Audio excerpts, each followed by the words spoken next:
Ay, ay, ay, ay.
Investigated reported disturbance at Acer Plaza.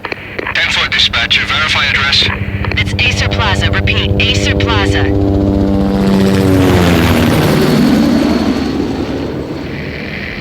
Shots fired on the rooftop. An assault in progress at Acer Plaza. Repeat, an assault in progress.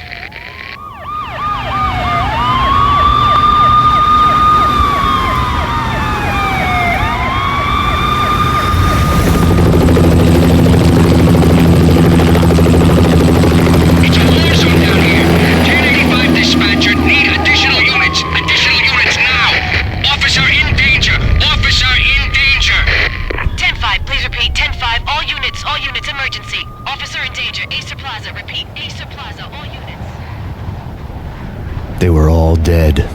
The final gunshot was an exclamation mark to everything that had led to this point. I released my finger from the trigger, and then it was over. To make any kind of sense of it, I need to go back 3 years. Back to the night the pain started.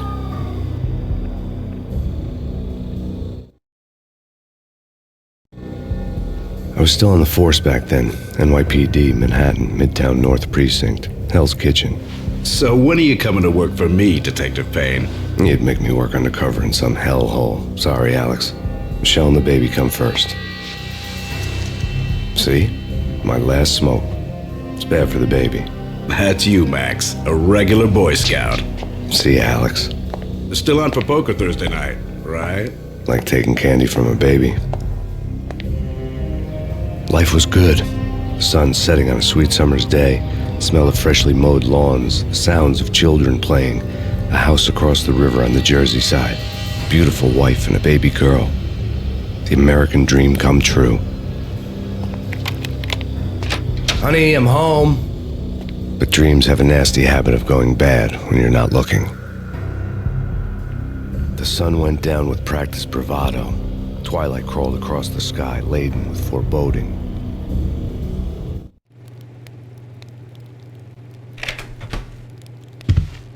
Michelle, honey, anybody home? I didn't like the way the show started, but they'd given me the best seat in the house, front row center. What the hell? Something ugly had been tattooed on the wall, a map of things to come. It was a poisoned syringe, a magic tag full of diabolical meanings.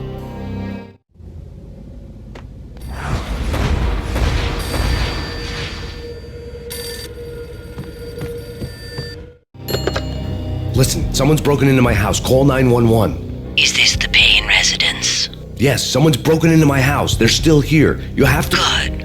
I'm afraid I cannot help you. Who is this? Hello?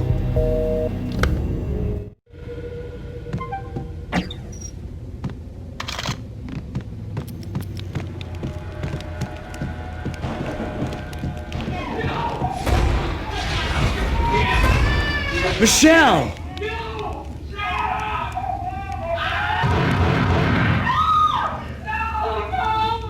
No! Freeze! NYPD, drop it! Coming! You're gonna die! I'm gonna hurt you.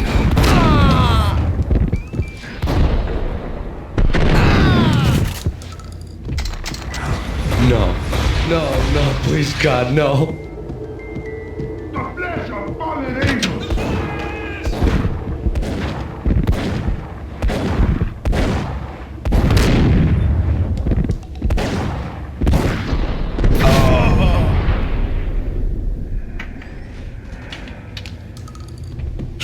No, God, no, please, Michelle.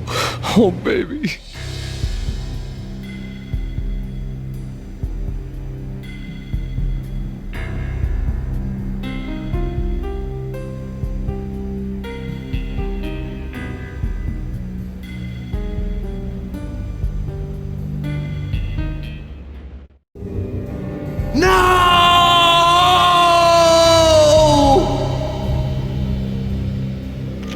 That was 3 years ago. Everything ripped apart in a New York minute. The killer junkies had been high on a previously unknown designer drug, Valkyr, V. After the funeral, I told Alex I'd be transferring to the DEA. It took us 3 long years to get a break in the Valkyr case. Then, finally, 2 months ago, a dime dropper tipped us off that Jack Lupino, a mob boss in the Punchinello crime family, was trafficking. I went undercover, infiltrated the worst mafia family in New York.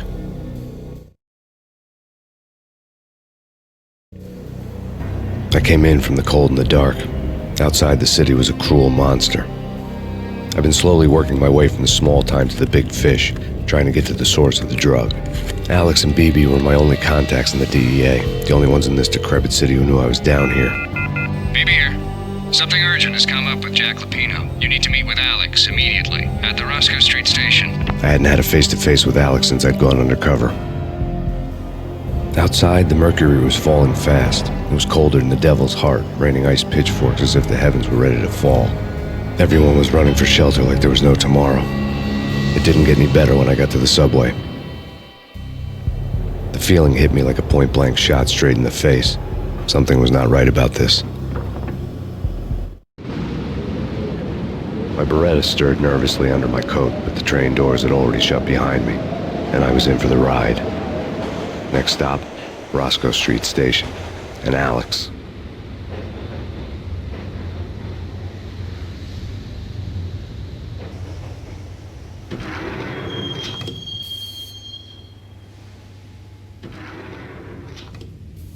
The station was drenched in gloom. Alex was a ghost, nowhere to be seen. I'd have to look for him.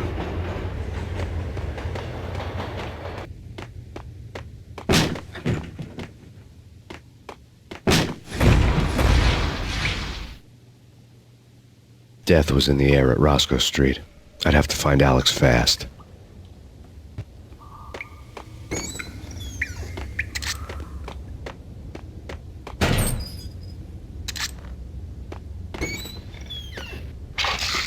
The pills would hold the pain back for a while. Wasn't Jake supposed to take care of this? He and Mickey are having too much fun taking care of the cop up there. What's the plan? Simple. Gun down every mother-loving bastard that gets off the train. Sweet. Didn't the train go already? No idea. Let's just wait and see. Yo!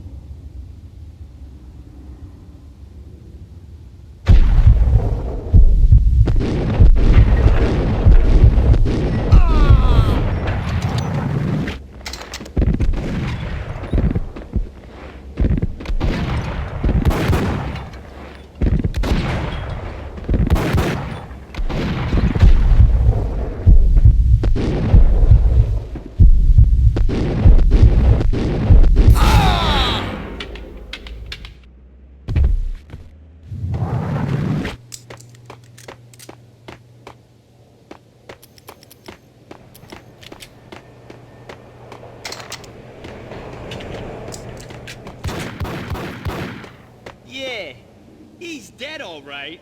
Hey, it's me you're talking to.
We're getting around. You hear me? What is this, a joke? Hey! Anybody? Answer me!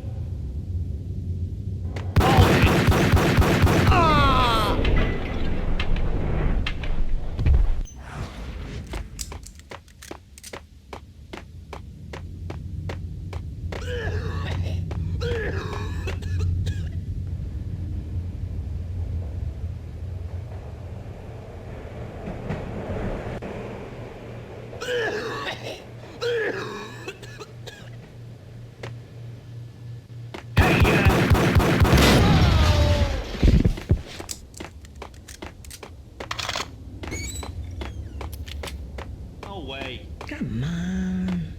Fine, okay. Hey,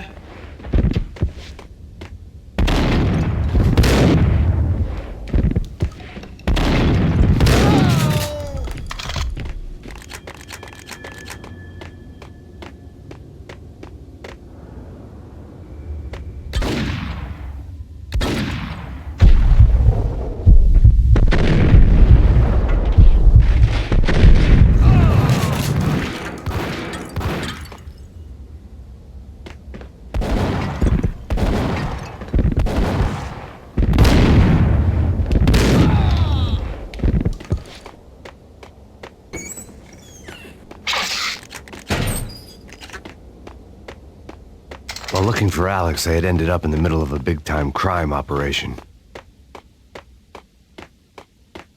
hitting Roscoe Bank ain't exactly keeping low profile. The riskiest heist ever, huh? But hell, the payoff makes it worth it.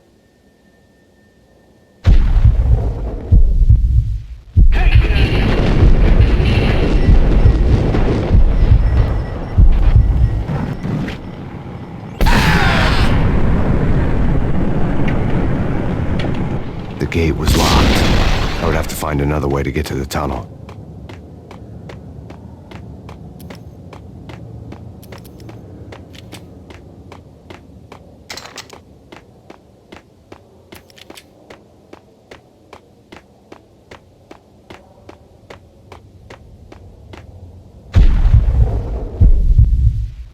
Kiss it goodbye, cop. No, don't!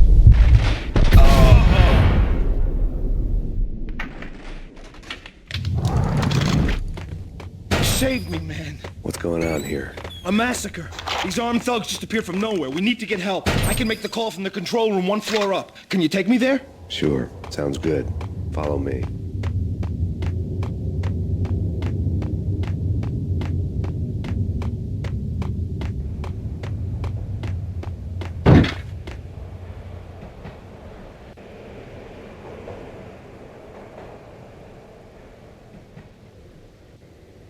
Home free. This way.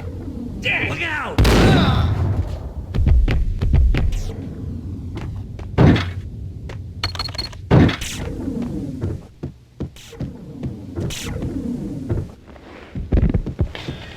Got him down!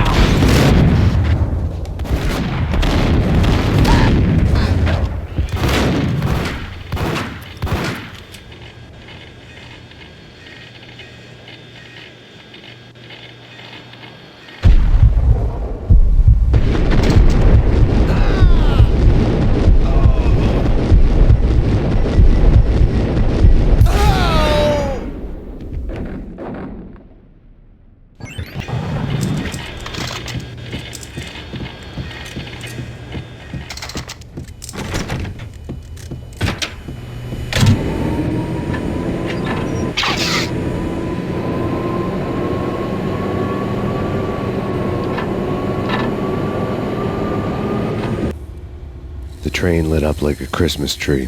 The power was back on.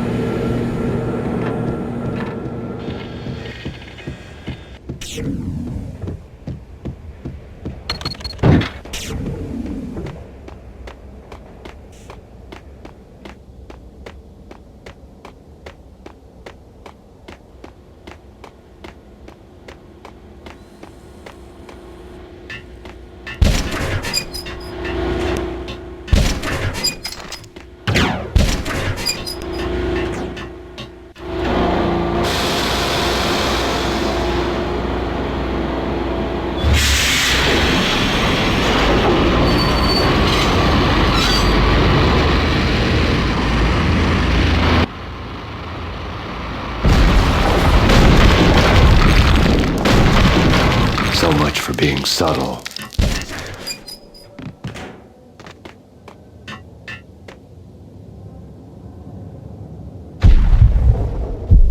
Hey, yeah.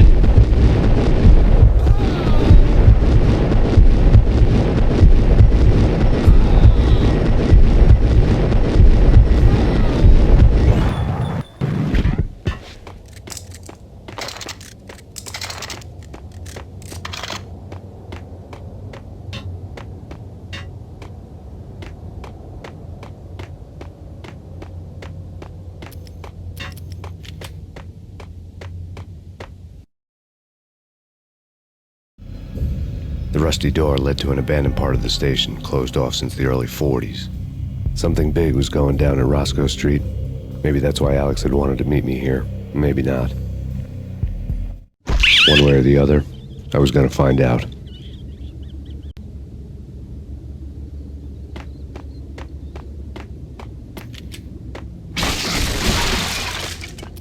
No way. Fine, okay.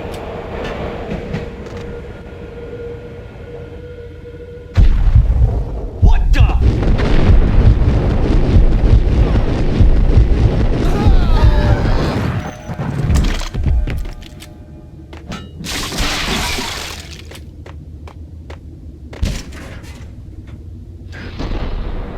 What the?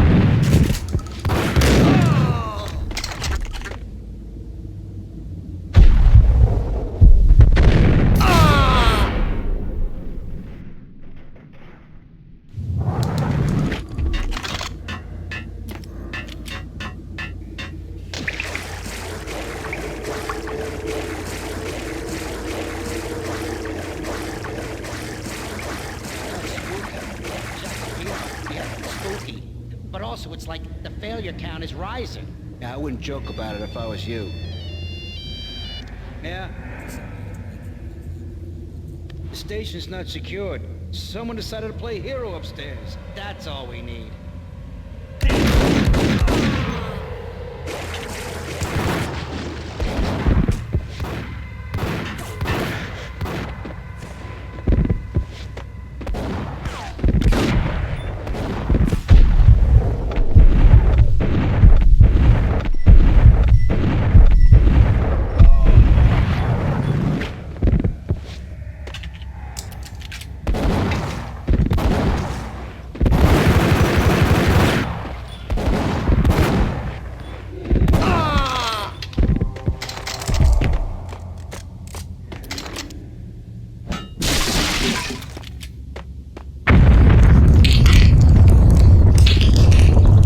What the hell was that?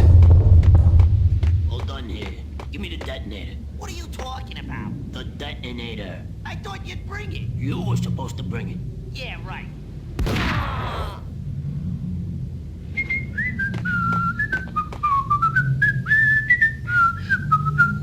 Hey, yeah.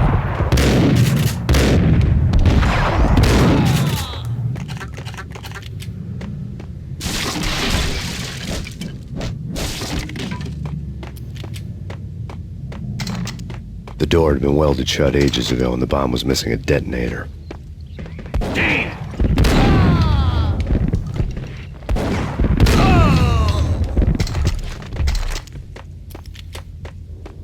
Okay, fellas. The police are on their way. New York's finest are gonna be here soon. So stick to the plan. We've got our own private exit route. In and out, do your thing. Wham bam, thank you, ma'am.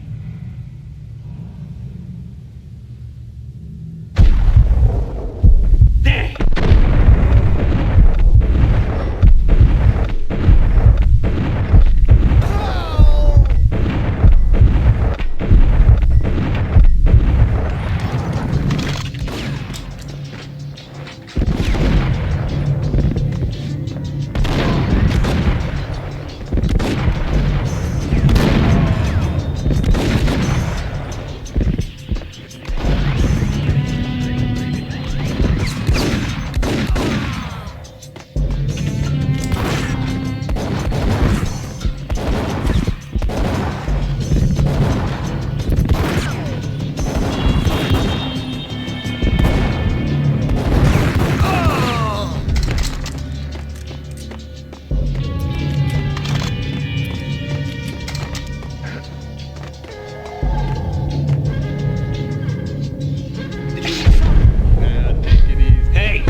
you, now live from the crime scene. Who is this? Right back at you. This is Deputy Chief Jim Bravura from the NYPD. You are to cease your criminal activities and surrender immediately. Sure thing, Jim. Me and the boys have been talking, and everyone's real sorry. They'll never do it again. Who the hell is this? Being placed at the scene of a bank robbery wouldn't have tipped the odds in my favor.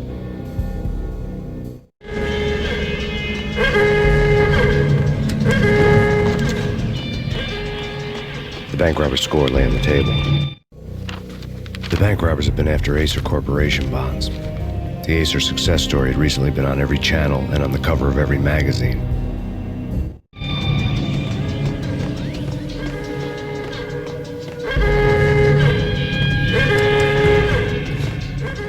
The bank robbers had left their tools on the table. Judging by the detonators, the crooks had bought enough explosives to send Lady Liberty into orbit.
Hold it!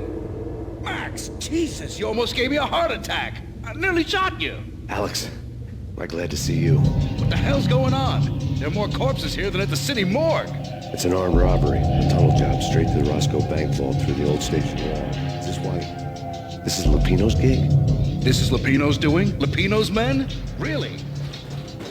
You sure know how to pick a place? Can you get through? No, it's locked. We gotta get out of here. If it's Lupino, it's... Alex? Alex!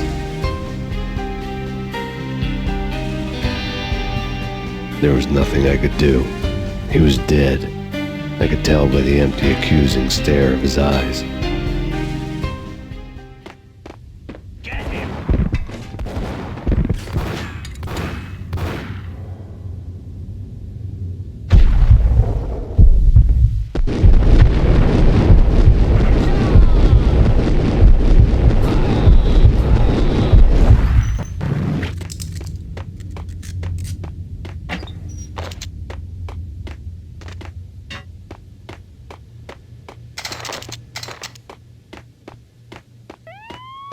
Let's get the hell out of here! We'll be fine. Just take it easy. I'm allergic to sirens. We gotta get moving. Shut up, okay?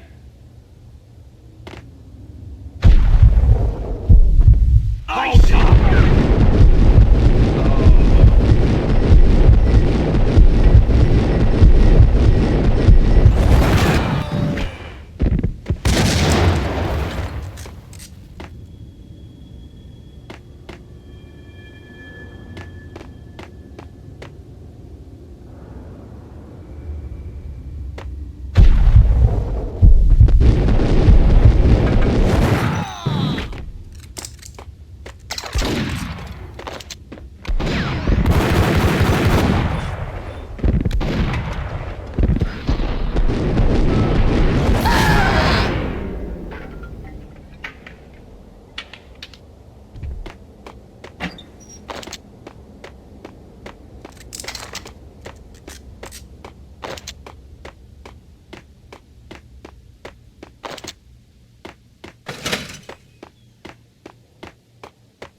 Alex had kept me relatively sane for the past 3 years. Now I didn't know how I felt. Somehow he had stumbled upon something big and ended up stepping on Jack Lupino's toes.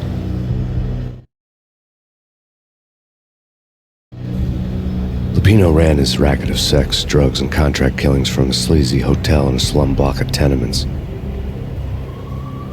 The NYPD was closing in. I could hear the sirens. Their wail was a crescendo. Lupino thought he could get us by taking Alex out and leaving me to take the fall for it. All he had gotten was my attention.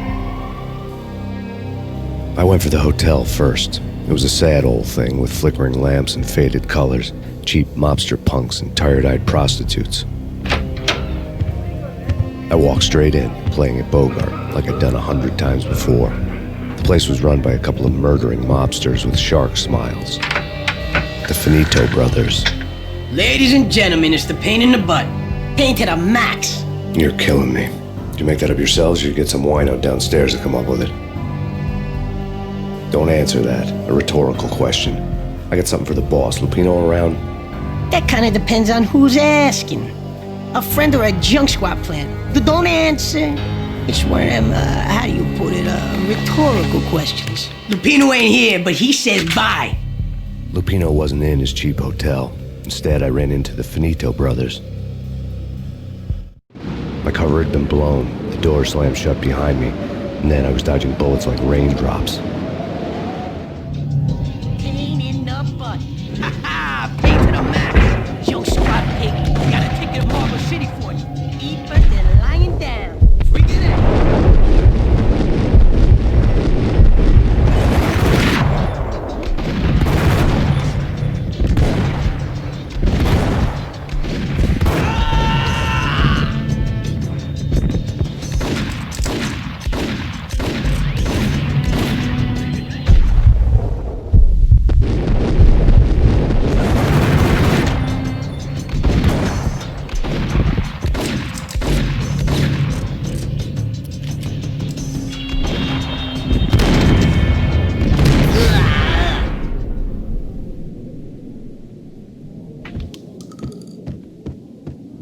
A letter on the desk caught my eye.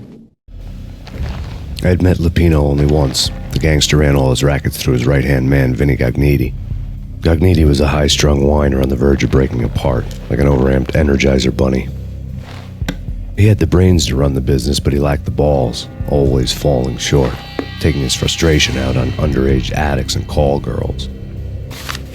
The V deal goes down at your hotel. Jack's exact words, quote, "Vinny, you're in charge of this one," unquote. Rico Muerte's coming to see it through. Anything goes wrong and everybody's gonna get dead. Goes double for you. Treat this guy real good. Anything he wants, you give him. Don't screw this up or you're finito, finitos. A V deal meant added security, locked doors, and lots of nervous thugs with itchy trigger fingers. I'd seen nothing coming in, but that didn't mean it hadn't been there. Rico Muerte was a regular Kaiser Soze, a spook story told to keep the apes in line. 313. The Finitos had scribbled Muerte's room number on the note's margin. Bosses! Everything all right? Bosses! Joey! Julio! You right there? Get on in. Call the others. Tell them to come quick. Okay, but we can't wait for them. We gotta go in now. Bosses! We're coming in! It's Payne!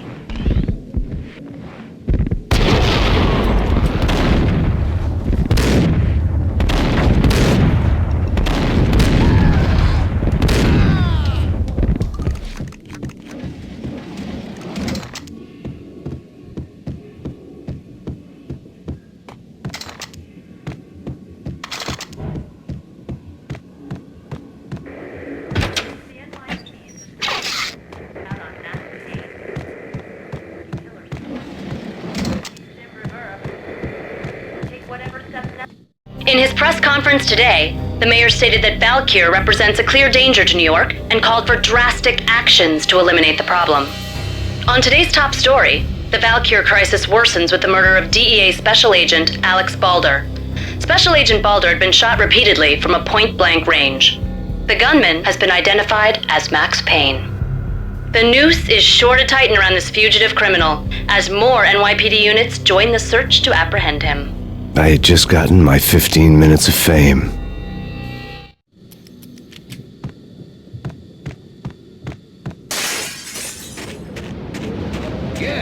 Something's wrong with the bosses. Payne's there and they're not answering. Let's go already. Payne's gonna pay in spades. Hey, yeah.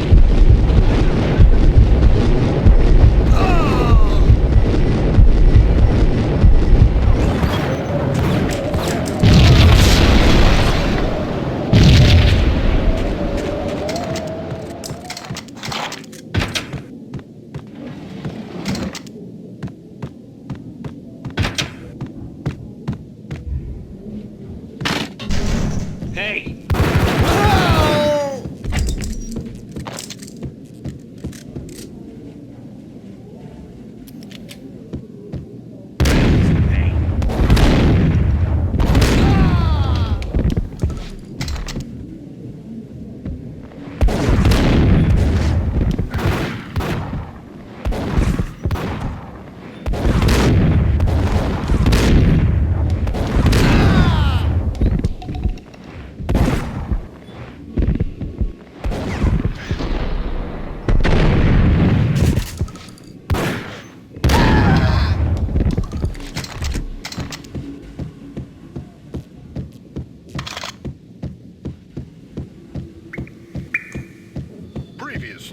on Lords and Ladies. Lady Amelia, Marquis Valentine asks for an audience. Thank you, Lawrence. My lady. My lord? And now, an all-new episode of Lords and Ladies, brought to you in part by Acer Corporation.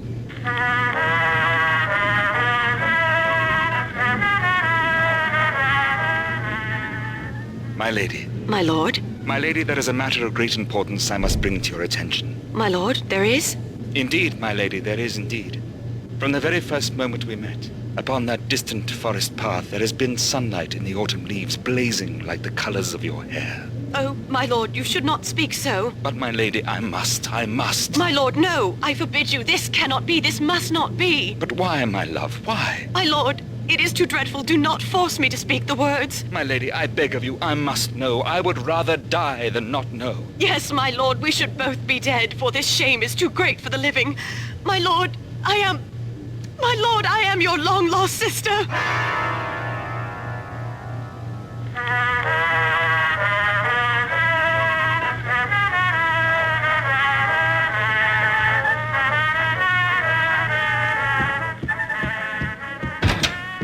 Lady Amelia, so tragic. Will they ever get together? Hold it. V-head junkies could go off without a warning. I had to be careful.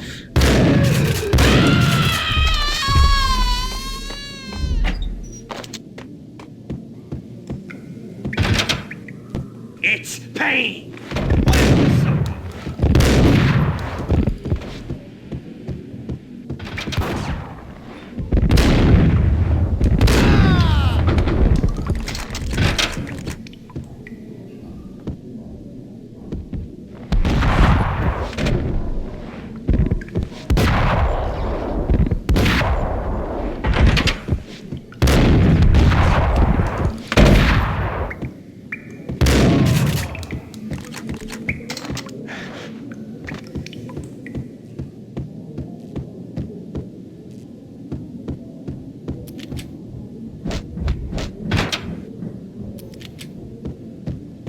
Piece of crap! Oh, careful, it might kick back. Killer vending machine. You talking to me? Tough guy, scared.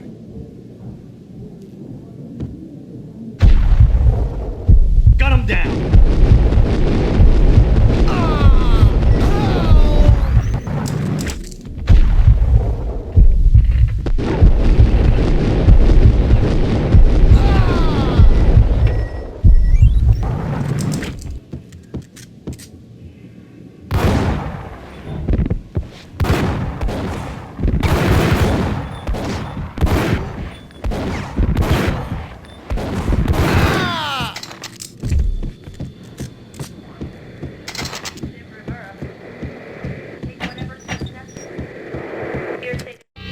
Tonight, the city's fight against the nightmare drug Valkyr took a turn for the worse, as DEA Special Agent Alex Balder was found brutally slain at the Roscoe Street subway station. A suspect was seen leaving the site only moments after the shots had been fired, and the NYPD is currently in pursuit of Max Payne, a repeated felon believed to be armed and extremely dangerous. And now the weather. The worst winter storm in recorded history continues to pound. The NYPD out on Max Payne.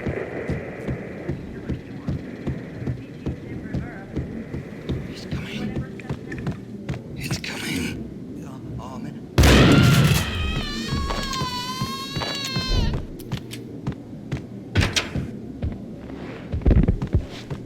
Whack the sucker!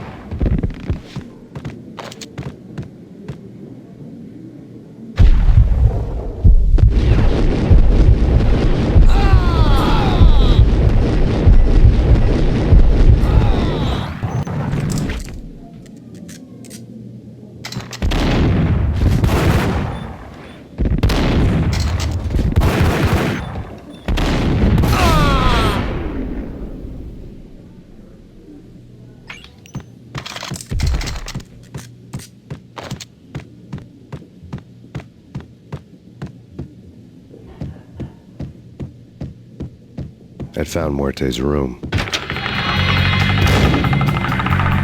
Muerte had received a letter. Our investigation had turned up nothing to link Angelo Punchinello, the head of the Punchinello family, to Valkyr. All tracks had ended with Jack Lupino. The letter in Muerte's room was signed by the Don himself. It was the first hint that the Kingpin knew what was brewing inside his syndicate. The trouble you got into after the Chicago screw-up. The Punchinello family bailed you out. You have been waiting for a chance to pay us back.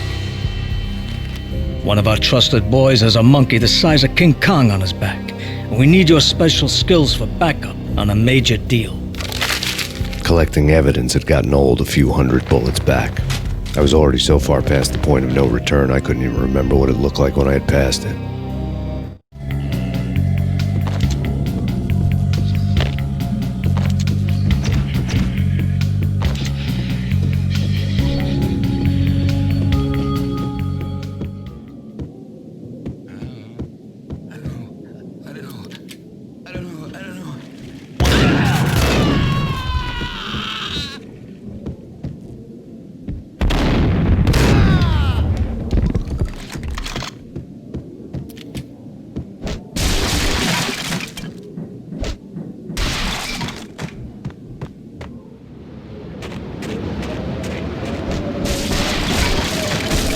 I didn't want to know what had happened here. It was not a pretty sight.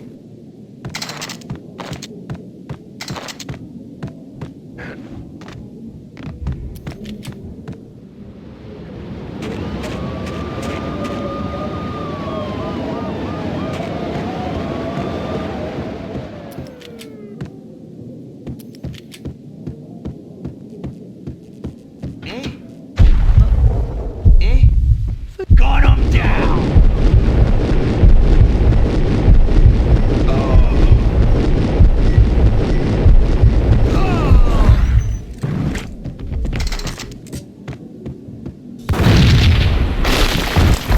What the? Told you. God damn. I thought it was a bomb for sure. Nah, the Russian wouldn't dare. This has been waiting to happen. I thought it was a bomb.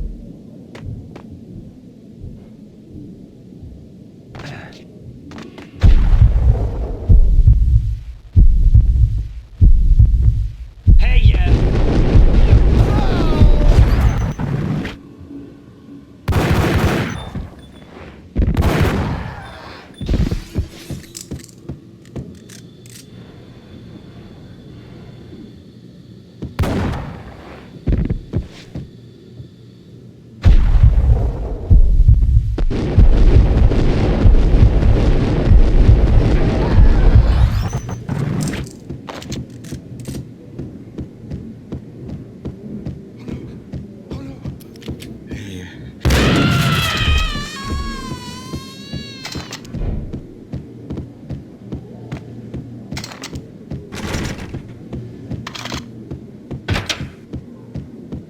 A hooker had left her diary on the table.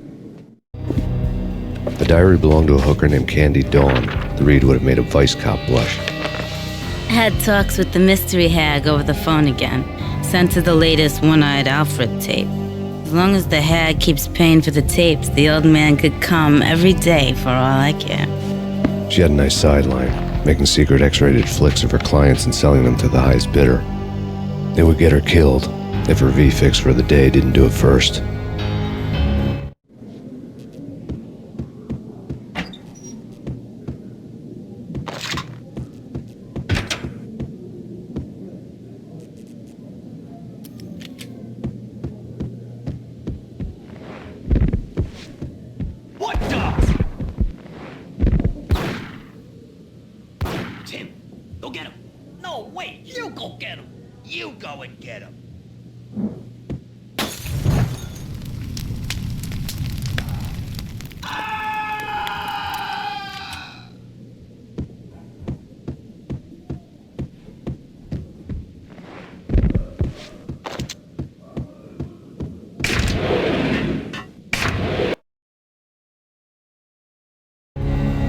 The old service elevator rumbled down to the bowels of Jack Lupino's hotel.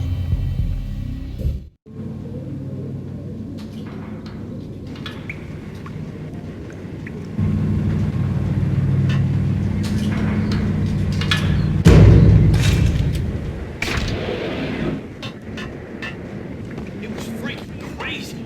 The cops were doing a full-scale siege next door. More traffic than rush hour. I mean, bleeding bastards running back and forth, Ronnie and Jimbo to throw, and in the middle of all this, there we were.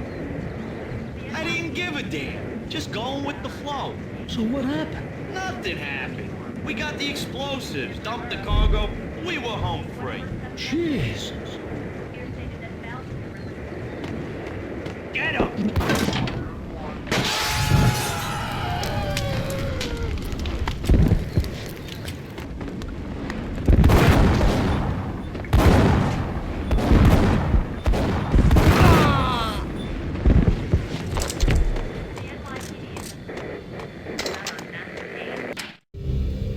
A winter storm warning is in effect in the whole tri-state area, as both freezing rain and heavy snowfall continue. Many roadways are already closed, and people are advised to stay indoors. The severe blizzard has ravaged New York for 3 days now, with no end in sight. We'd been snowed from the start in the Valkyr case. The forecast said there was plenty more where that had come from. But the snowbound city was on my side. Less chance of innocent bystanders getting caught in the crossfire.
Hey!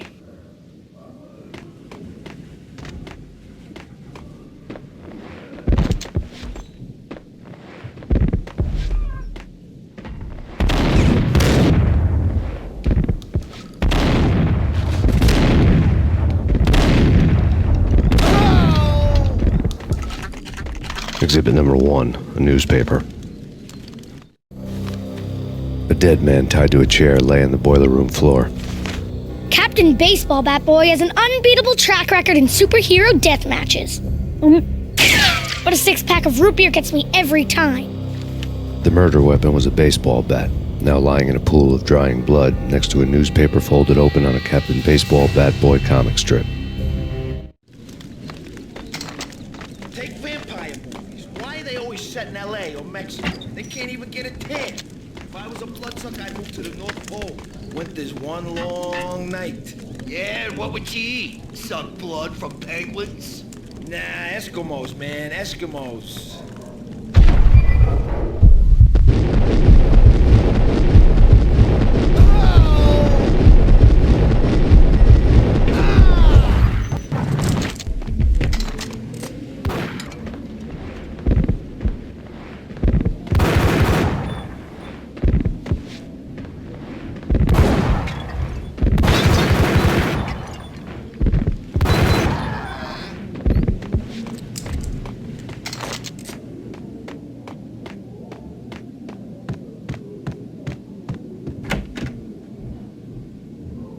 Chill with the guns.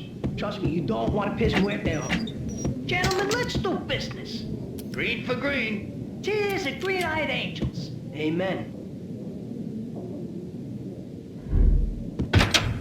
Get it!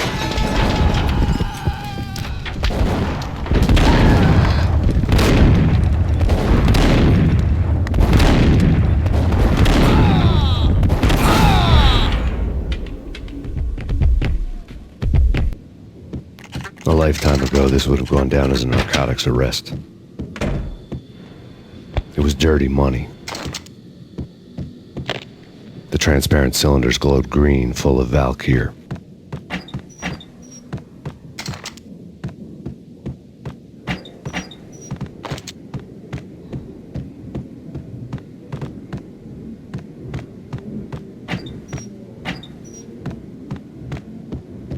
There was a key on the table.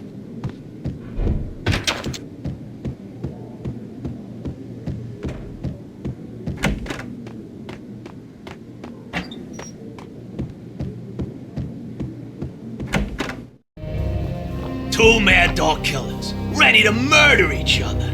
They step into the next room, and I'm thinking, now they're gonna do it.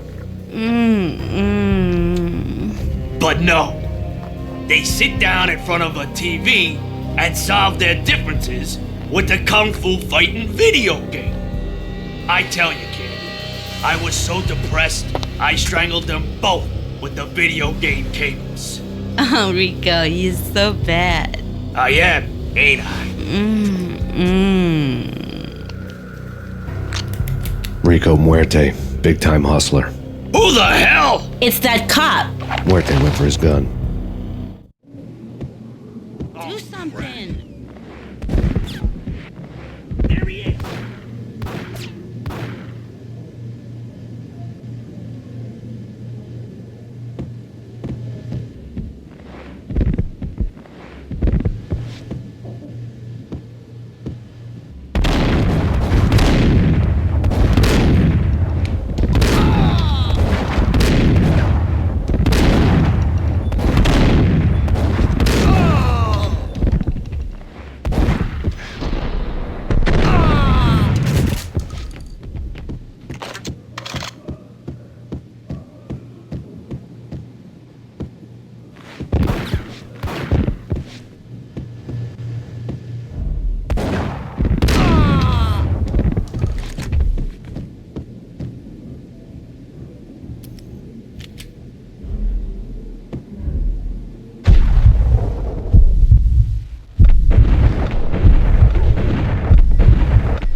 The antique switchboard was still in use. There was an old telephone switchboard in the back room of the reception area, the kind that made phone tapping child's play. It wasn't hard to picture a fat pimp sweating with headphones on, listening to his hookers talk dirty and fake orgasms over a web of party lines, the blood veins of New York. Right now, there was a different set of moans and groans going on. Boss, Corneli, this is Max Payne. He came, started capping us. He killed him. Are you freaking kidding me? He's just one lousy cop. You better be freaking kidding me. Whack him. What's the freaking problem? Hello? Answer me. Hello? The word was out. A deadly virus released into the city's corrupt circulatory system. Something wicked this way comes. Max Payne at large.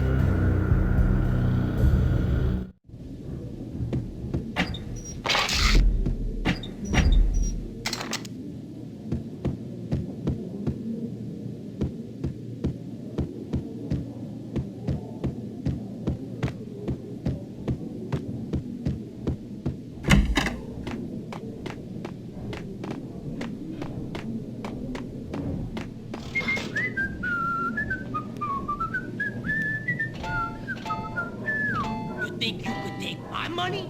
You know who you're dealing with? Huh? Do you? Do you?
Turn around, walk away, blow town.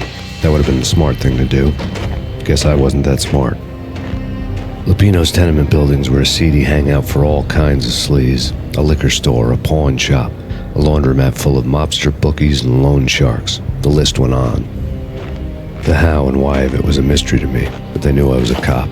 They knew I was coming, and they were going to get real trigger happy about it. I got to see Lupino's hangout all lit up. A bomb went off, turning snow into liquid gold. A pillar of fire lifted the remains of a car straight up into the air.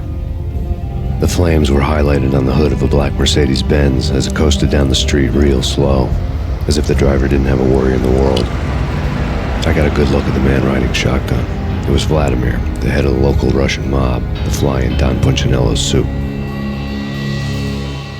The ringing in my ears was the sound of a mob war being waged.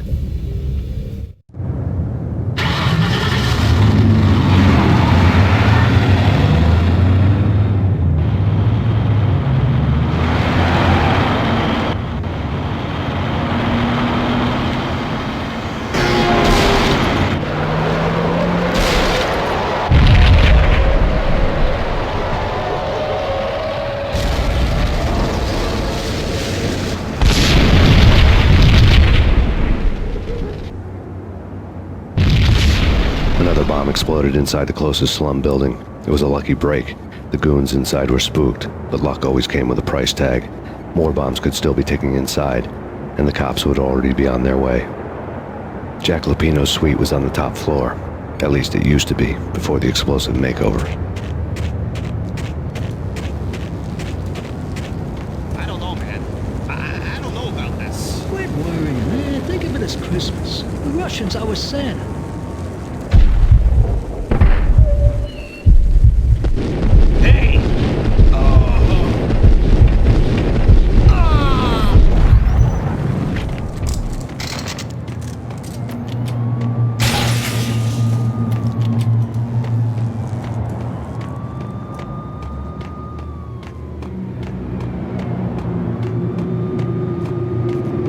The headlines were a depressing read. The headlines were screaming bloody murder. The storm was a screaming duet with the approaching prowl car sirens. It was all a scream when you were down for the count and wanted for murder.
The whole building was rigged with explosives.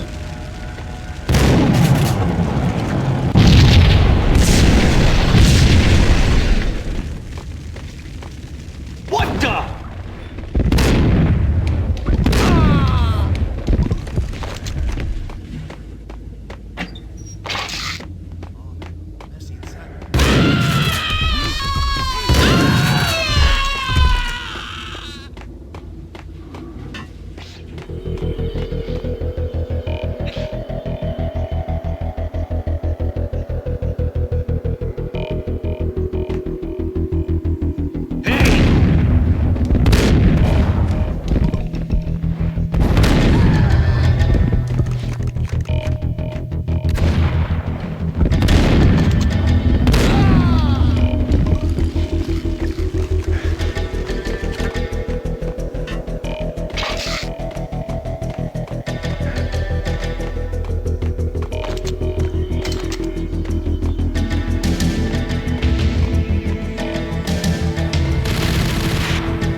A beaten-up phone in the entrance hall was ringing.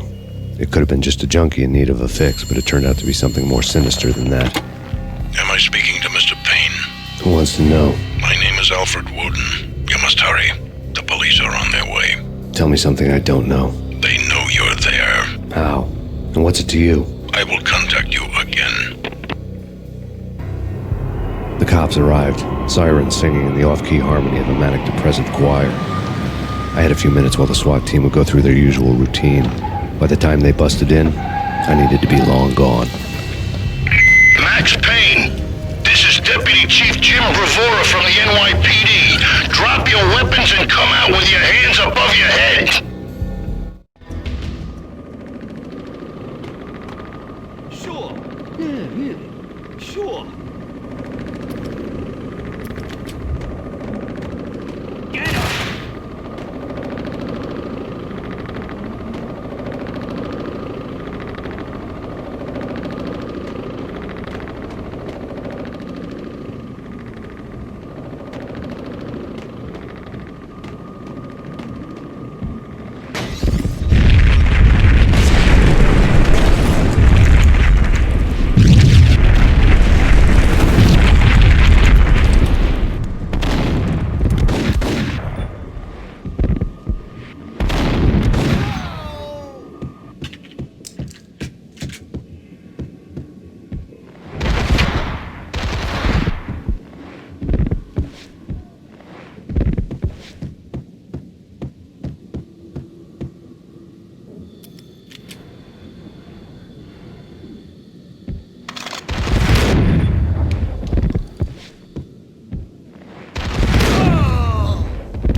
Someone had left a letter on the counter.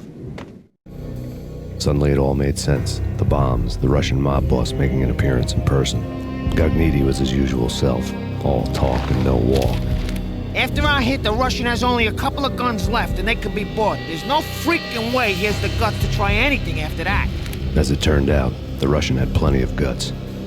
One thing he could count on, you push a man too far and sooner or later he'd start pushing back. There was a key on the shelf. Put your hands where I can see.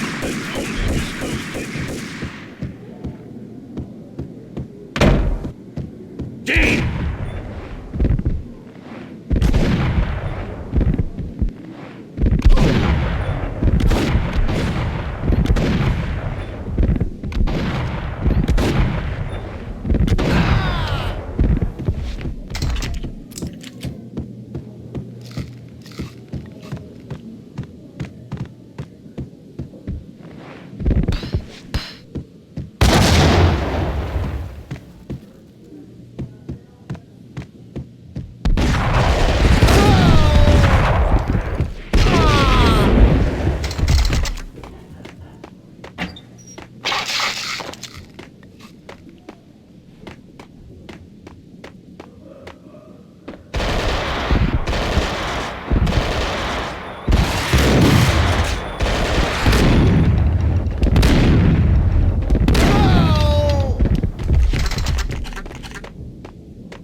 The bombs had destroyed all the stairs up to Lupino's office.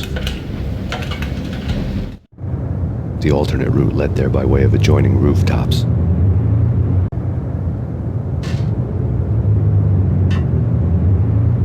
It's never been this cold. Never ever. It's like the sky's falling. Yes, sir. It's the end of the world as we know it. And I don't feel fine. I don't feel anything. Not a thing. I'm freezing my butt off.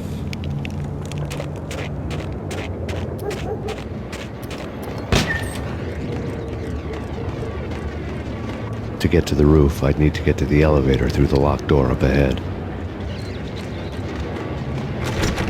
Pizza delivery. Never seen you before. Buzz off, Joker.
No, don't shoot. You know the clowns at the laundry? Me? No. You're no good to me then. What? No, the laundry, yeah. I know him, yeah. Get me in there. Okay.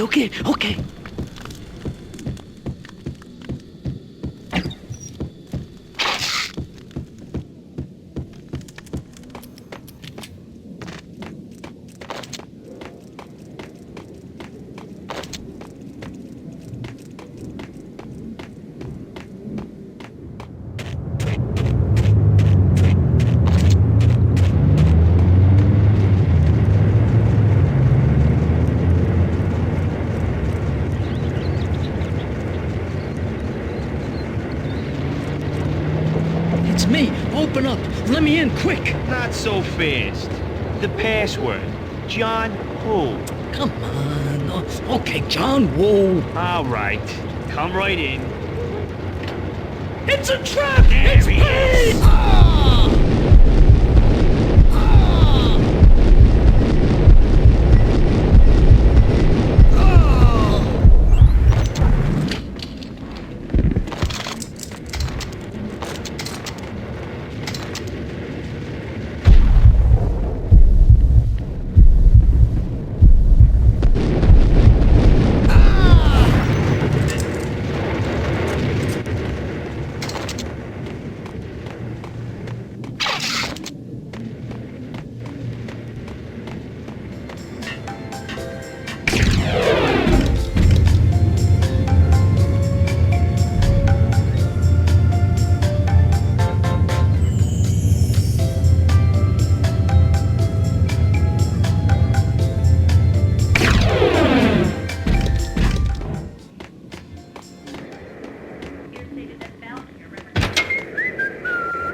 New York City is in crisis tonight, with reports of Valkyrie-related gang war in the streets of the Bronx.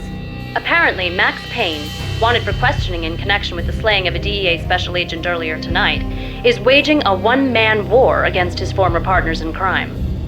Among the listed casualties so far are notorious mafia members Joey and Virgilio Finito, as well as Rico Muerte, himself a fugitive from the law, and a suspect for several murders in the Chicago area.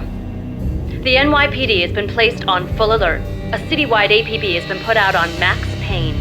Deputy Chief Jim Bravura has promised to take whatever steps necessary to bring him to justice. What those steps may be remains to be seen. For NYCNN TV News, this is Kira Silver.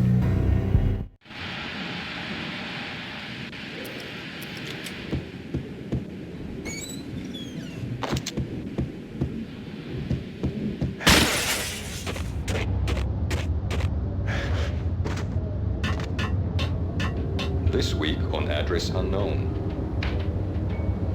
I don't want to go there. It's the last place I'd want to end up. But that's where I always end up anyway. Only, it's not me talking to the pink flamingo, but someone who looks the part down to the finest detail, except that he's evil. I'm hiding in the shadows, watching it all unfold. The flamingo speaks. You can speak here. It says, "Mirrors are more fun than television." That's, mirrors are more fun than television. Somehow I know this, just don't ask me how. And I, not me, but my double, nods and smirks at this like it was the funniest thing in the world. And then something goes wrong, and suddenly they know I'm there, hiding behind them, and they both turn to look at me with cold eyes. And the flamingo speaks again.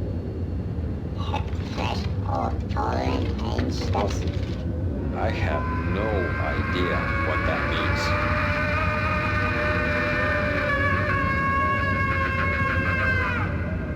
And that's when I always wake up to my own scream in that brightly lit white hospital room, strapped to my bed.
It's always red or blue in the movies. So, green? No, not the green.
Vinny got needy. Just the man I've been killing to see. Payne? Freaking fed! I knew from day one there was something screwy about you. What do you think you're doing? You're a freaking cop. You ain't got squad on us. You can't just come in here waving your piece like it meant something. Yeah! Oh my God! Oh God, you shot me! Ah! You're dead, Payne! And what the hell are you waiting for, you apes? Kill him! Kill him! With pleasure, boss. Gagnidi bailed. I made like Chow Yun Fat.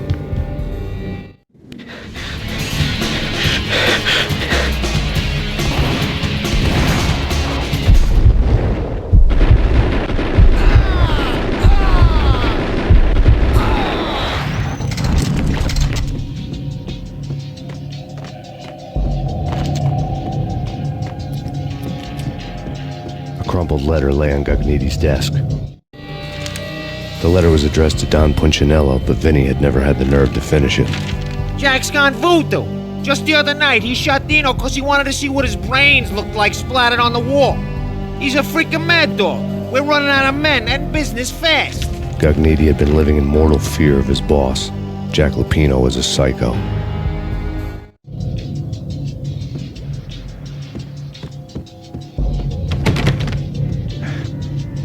Vinny Gagnidi was running scared.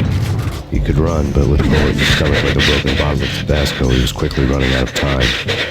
He knew where his boss was, and I wanted to square things up with Jack Lupino.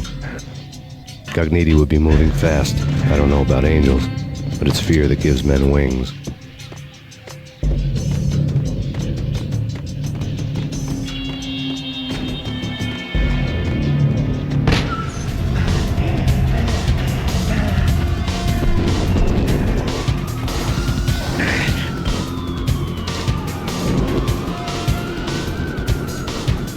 Gagnidi hitched a ride.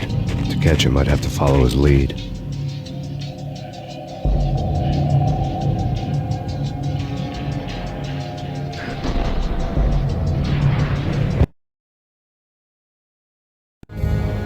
This was my second train ride of the night. The way it started didn't promise anything better than the last one. Freezing wind tearing at my face like sandpaper and razors, ice hard and slick under my hands and feet. And somewhere in the background, the wail of sirens, the city howling after me. New York sped by in fast forward. Dark rooftop water towers and a dead forest of antennas and chimneys, all a blur. When the train he was riding slowed down, Gagnidi made his move.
Payne has nowhere left to go. We are very close to capturing him. You'll get a full statement then. Right now, I've got better things to do, ma'am. That was Deputy Chief Jim Bravura from the NYPD with no further comment at this time.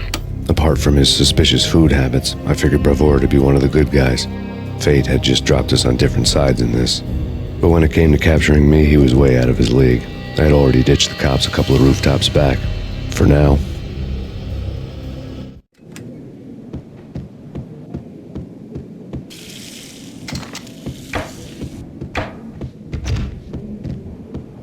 He's coming! I can hear him! Ready?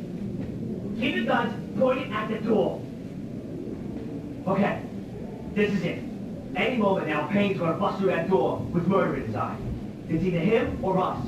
I, for one, am gonna pump the SOB so full of lead, they'll need a forklift to carry the coffin to the grave. Whack!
Open, goddammit! Payne! I'll kill you, you lousy freaking...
Gagniti ran out of steam in a dead-end alley with steam boiling out of the sewer grates like all the fires of hell were burning high beneath us.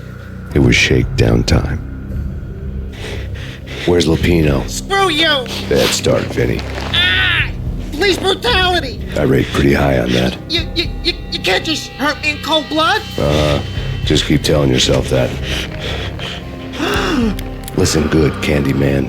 I'm not gonna be anybody's fall guy. I wanna know where your boss is hiding. There was no glory in this. I hadn't asked for this crap.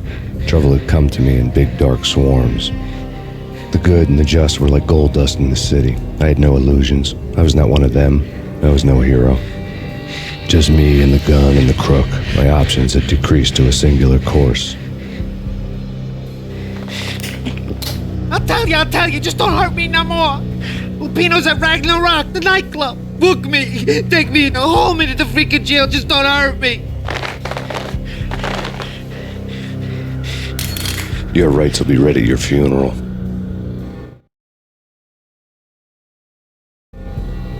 Ragnarok was Lupino's private nightclub, a den of drugs built into an old theater. I knew what waited inside.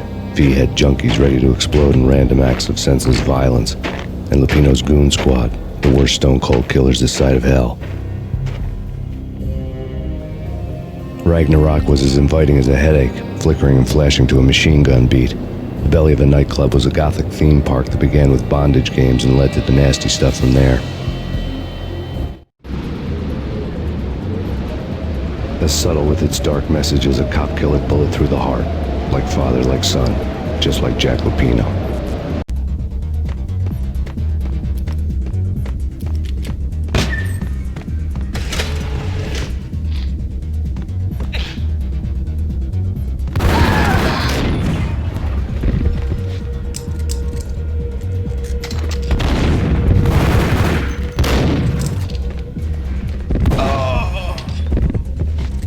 The book had never been a bestseller. Given the setting, I was surprised to find that somebody had been passing time reading. The paperback was entitled, The Age of Murder and Storm. The blurb on the back mentioned Norse mythos and Ragnarok, the end of a Viking world with a terrible winter that covered the earth in ice, when vile crimes were rampant and all humanity lost. I could see how somebody impressionable might get it into their head that we were at the end of time. I was also beginning to see what the nightclub and its owner were all about.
On the occult had been piled on the table.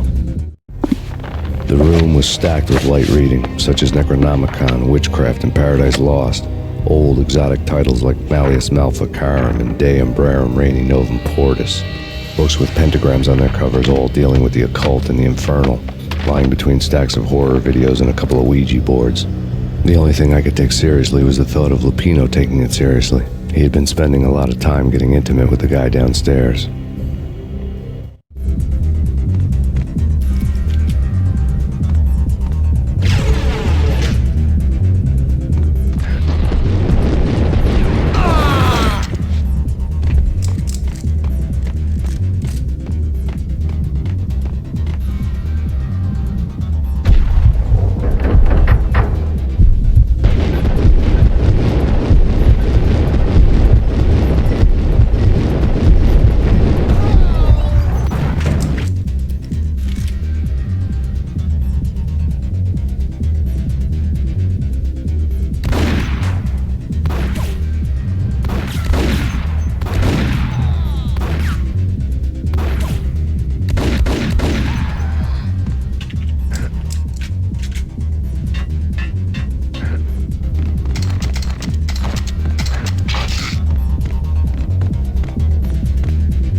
Karaoke never was my scene.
What the hell?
The backstage area led to Lupino's inner sanctum. The hot air inside was like an invisible wall, thick with incense and something else, a sickly sweet smell that made you gag.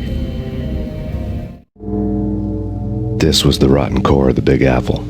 Lupino lurked somewhere ahead, like a spider at the center of his web, waiting. The vapors in the air started to make my head swim. Torn pieces of a letter lay scattered on the sofa.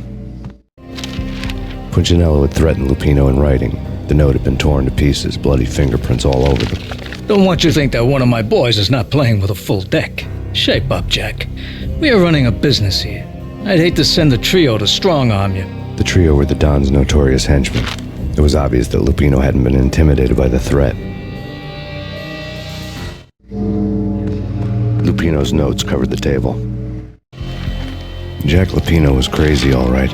The table was scattered with notes of demented arcane nonsense written in rusty blood, a mishmash list of demons, devils, and dark gods evoked. Beelzebub, Asmodeus, Baphomet, Lucifer, Loki, Cthulhu, Lilith, Hela, blood given to you all. He was after that old Faustian deal, your soul for power and fortune. Just sign on the dotted line with your blood. Lupino's notebook lay on the pedestal. Jack Lupino was crazy, all right. Mythic wolves, let loose to devour the sun and the moon. Lupino is the wolf. I'm Mr. Beast, the big bad Fenris wolf. I'm the end of the world man, wearing the flesh of fallen angels. After Y2K, the end of the world had become a cliche. But who was I to talk? A brooding underdog avenger alone against an empire of evil, out to right a grave injustice. Everything was subjective. There were only personal apocalypses. Nothing is a cliche when it's happening to you.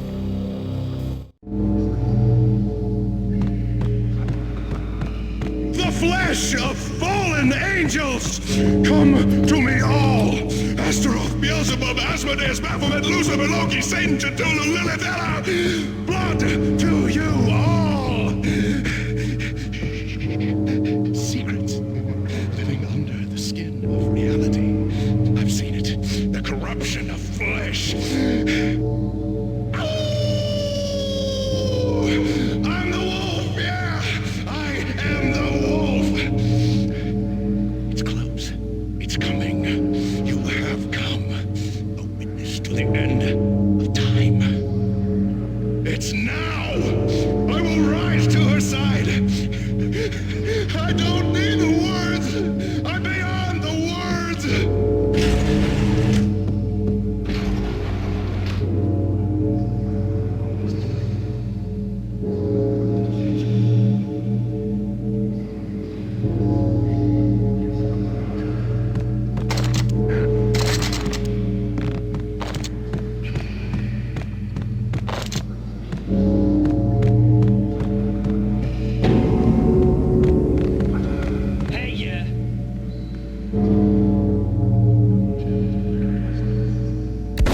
I had known there'd have to be a catch in it somewhere, and this one was the Empire State Building of catches. Lupino was pumped up and dying to go 15 rounds with a mutant alligator. And then he started this spooky monkey talk, straight from a bad dream. Mine. I have tasted the flesh of fallen angels. I've tasted the devil's green blood. It runs in my veins. I've seen beyond the world of skin, the architecture of blood and bow and arrow. Death is coming! She is coming, and hell follows with her. This is the twilight winter. I am ready to be her son. Her time is now, and all who stand in her way must die!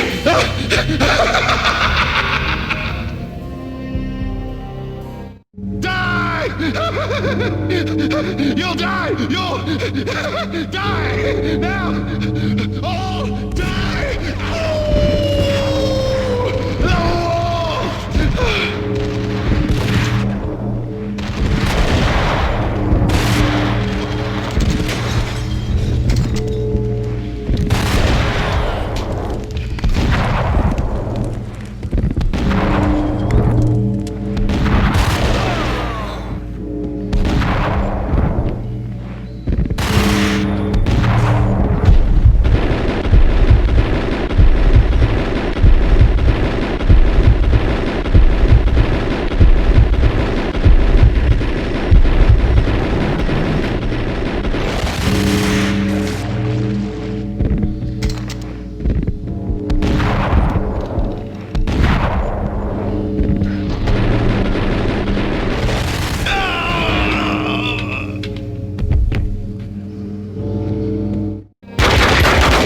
Finally went down. I wanted to make real sure he'd stay that way. V was a bad monster. Turned them into friggin' zombie demons from outer space. I think he's dead already. Huh? And that's when it happened. But dead or not, you've got the wrong guy. In stepped this knockout femme fatale holding a gun to my face. I returned the favor. Lisa Punchinello. Lisa Punchinello was the Don's wife. Mona Sachs. Lisa's evil twin. Your safety's off, evil twin. You might hurt someone with that gun of yours. Lisa's the damsel in distress. I'm the professional. I'd blow you away without batting an eye. Sure, and you can check out my credentials splattered all over this joint. Jack couldn't have framed you. Not the state he was in. We're after the same slime bag. Angelo Punchinello's the one who murdered your friend and framed you with it. You know this for a fact? I've got my sources. I don't have a clue these days. I just shoot them as they come. Who put a contract on the Archfiend? This one's mine. I hate the guts of that sadistic wife-beater. Why not pool our bullets for this one? I thought you'd never ask. My finger was starting to twitch. How do you like your whiskey? I'm easy, as long as you don't try to slip me a Mickey. You're a real angel, Max. It was good stuff. Tasted sweet as honey going down. Nothing personal. Can't risk you going berserk and getting Lisa killed.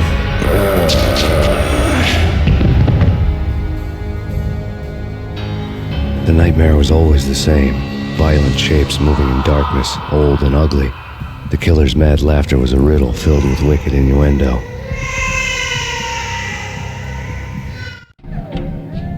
Somewhere, the baby was crying.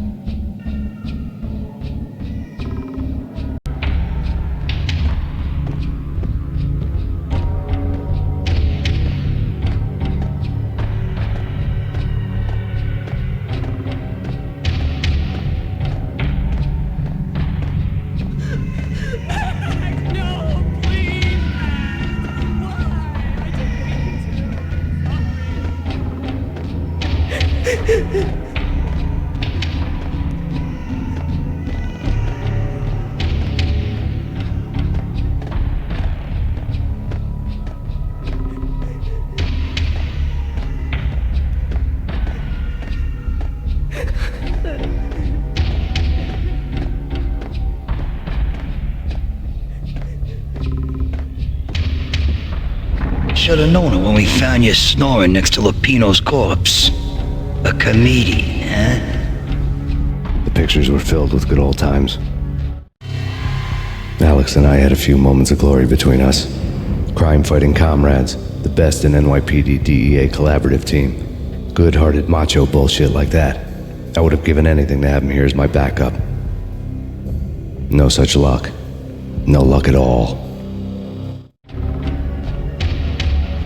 Michelle looked at me from the photo. The Payne family. Happiness captured in a Polaroid moment.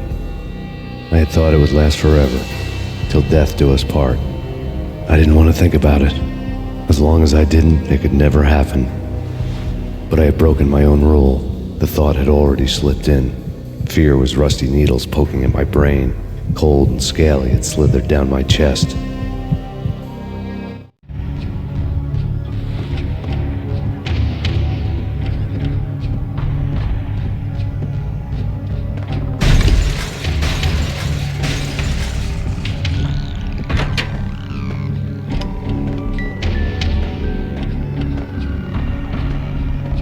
I really love to watch cartoons.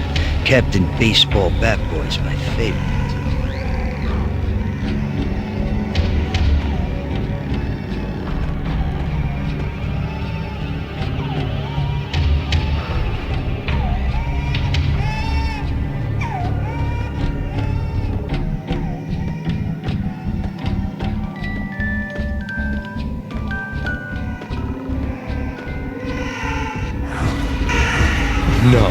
No, please God, no.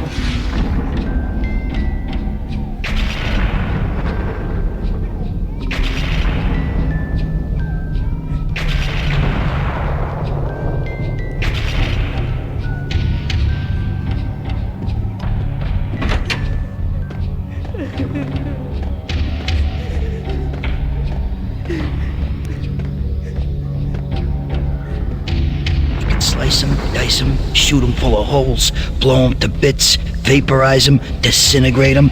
No matter what you do, they'll still be back, good as new. Michelle's diary lay on the table. Michelle was working part-time in the district attorney's office. Her diary was open on today's entry, her handwriting all pretty curves. An army dossier found its way to my desk yesterday. Valhalla? Isn't that a Norse myth? Something about Vikings? I tried to tell Max about it, but he was busy, that cute frown on his brow. Guess it's nothing, just a mix-up at the courier service. From now on, I would always find time for her. It was a hollow promise. Too little, too late.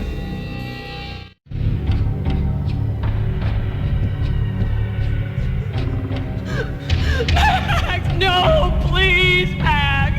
Why? I didn't mean to. I'm sorry.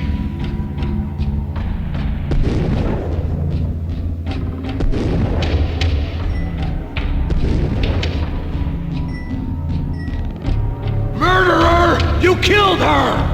Nothing like that ever happens in the real world.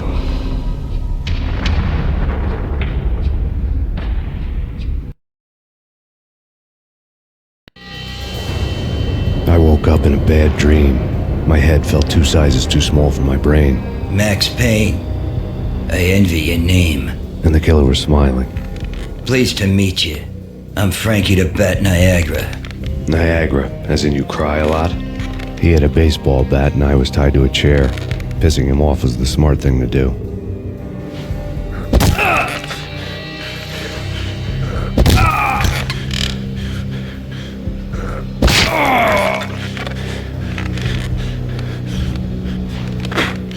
Nothing wrong with a little laugh now and then. Take me, for example. I love to watch cartoons. Cartoon violence is a fascinating thing. Let's take a break. I need to take a leak and maybe grab a cold one at the bar. Don't worry. I'll be back to finish this off. And then, it's checkout time. You play, you pay, you bastard.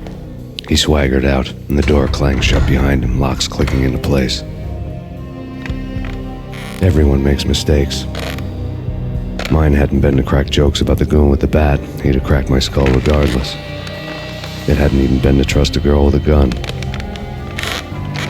I had blindly gone after the first bad guy on my hit list when I should have been aiming further up the ladder, at the head of the Punchinello family. I couldn't bring myself to be pissed at Mona. Guess I had a soft spot for a pretty face.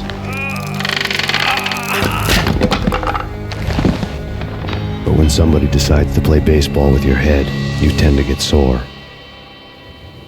They had dragged me back to the basement of Lupino's hotel. I was beaten, bruised, and blue. I felt like the chair I had broken to get free.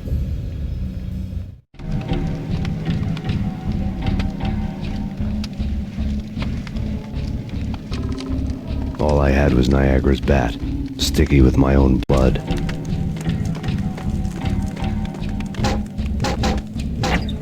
Without a gun, I'd be no match for Frankie's men. I'd have to play hide and seek with them. It's Frankie's turn. We'll take care of it. Yeah, I know. Just I wouldn't mind having a go at him. It's Frankie's turn. Yeah, I know that.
Things were fast going from bad to worse.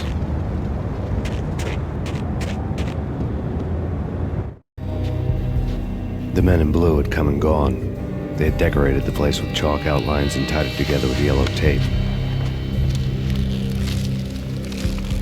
The cops who had stayed behind were dead. Frankie, his boys, and I had the place all for ourselves. Just forget about it. Just forget about it. Hey, just forget about it. That crazy witch, you should have heard her. She was a real scream when the boys caught her trying to cap the Don. Oh, that's friggin' bad. To the trio? That's even worse than what Frankie's doing to that poor bastard downstairs. She's gonna take a long time to die. The mobster muscle on the phone was talking about Mona. Punchinello's trio were nothing but bad news. There he is!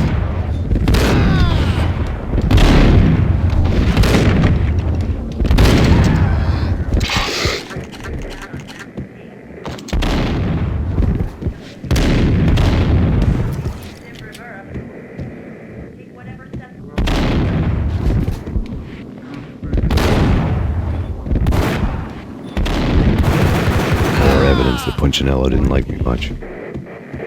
The fact remains that all the victims so far identified in the Ragnarok shooting have been known criminals, many of whom had large doses of V in their blood.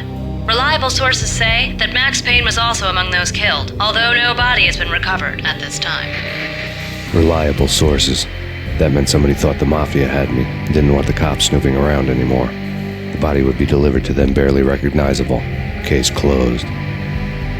Don Punchinello had the power to be that reliable source, which was no news, but his news was old news. Framing me hadn't been enough. Don Punchinello had put a hit on me. He wanted me dead, and it had been important enough for him to give written instructions to Frankie about it. Max Payne should die like a dog for the trouble he's caused. Frankie, I know I can trust you to give this matter the dedication it needs.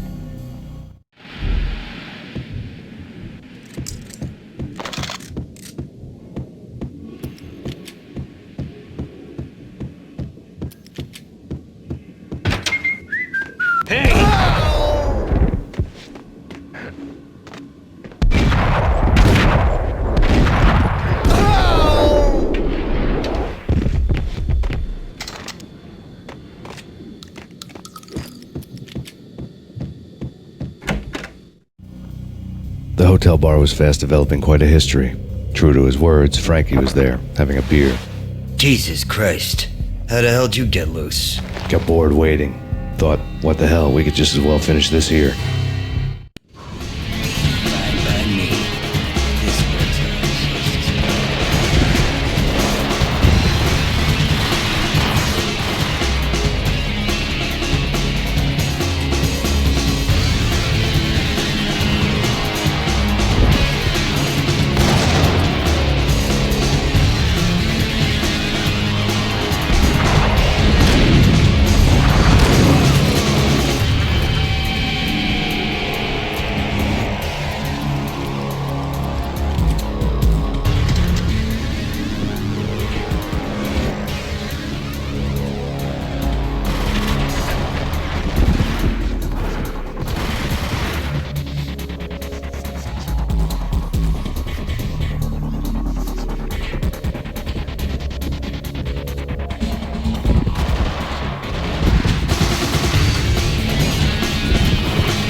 You think you've been a lovely audience.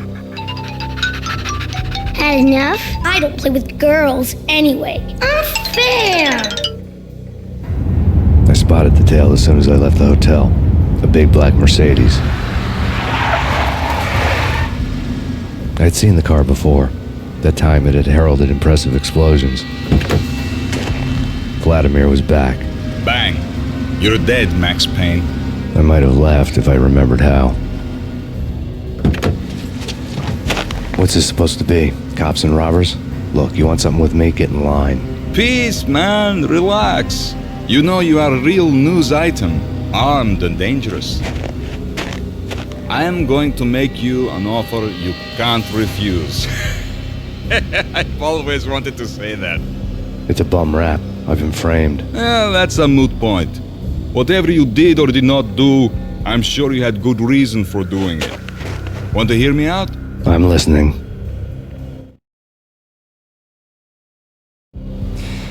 Punchinello messing with V is bad for business all around. But that's not all. There is this guy, Boris Time, used to pull jobs for me. He's the captain of the cargo ship Charon. Now the bastard turncoat has gone over to the other side, Punchinello's. The ship's loaded with high-res hardware, guns, my business. If Punchinello gets hold of that cargo, he's won and I have lost. And you'll have your work cut out for you. If you want to get to Punchinello, you'll need heavy-duty persuaders. I am just the man to get them for you. Change the ship back under my flag, maybe pop 2 in the traitor Dime's head while you're at it. You'll get enough guns to start the apocalypse. You in or out? Let's get this show on the road. Vladimir was one of those old-time bad guys with honor and morals, which made him almost one of the good guys. None of us was a saint. The Brooklyn riverfront was a maze of rusty containers, sharp-boned cranes looming up from the snowstorm. On a night like this, you couldn't help but think of the dark army of dead men sleeping with the fishes, cement shoes in line. No Minotaur lurked in this labyrinth, but somewhere out there, on the clanking deck of his cargo freighter, the skipper of the Chiron was waiting, like the ferryman of the river Styx.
doubted the letter was a receipt.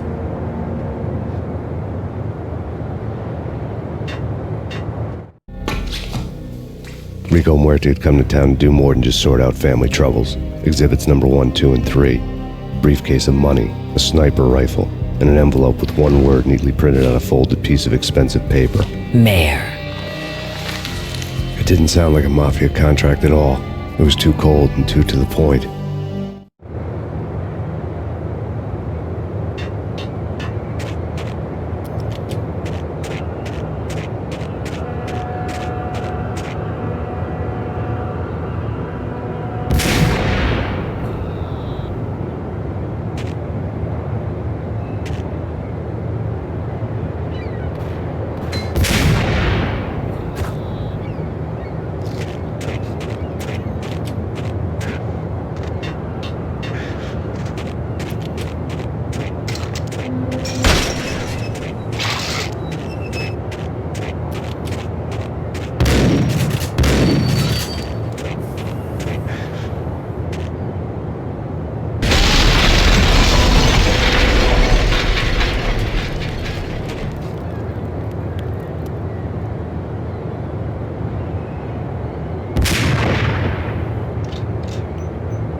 found Boris Dime's ship.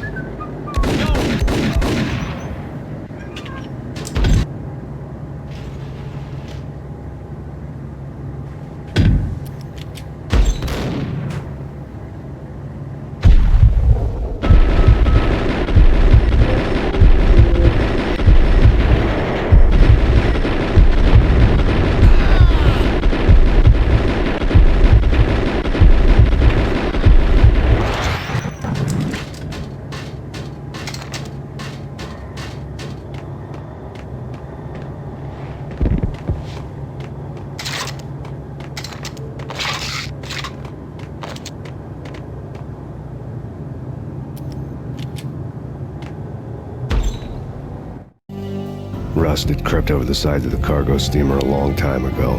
Boris Dime would be on board. I'd have to smoke half of his crew to even get near the gangplank. Guns were probably being kept in the hold, buried amidst the rats and oily water.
Angie, tell me, how much did Dime cost you?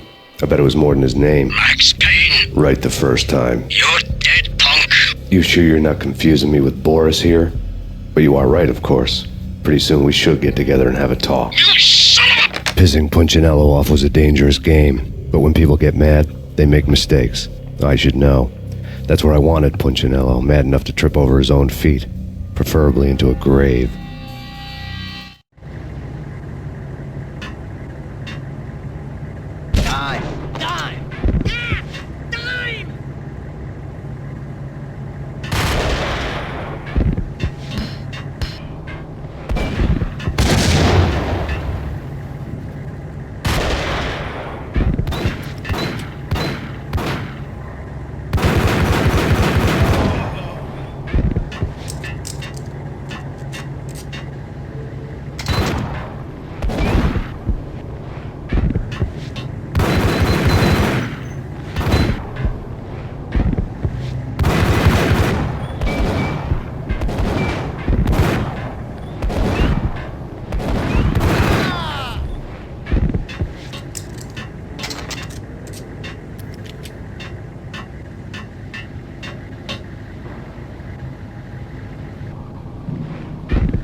Dimes sent you.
Did you get everything you need? Check.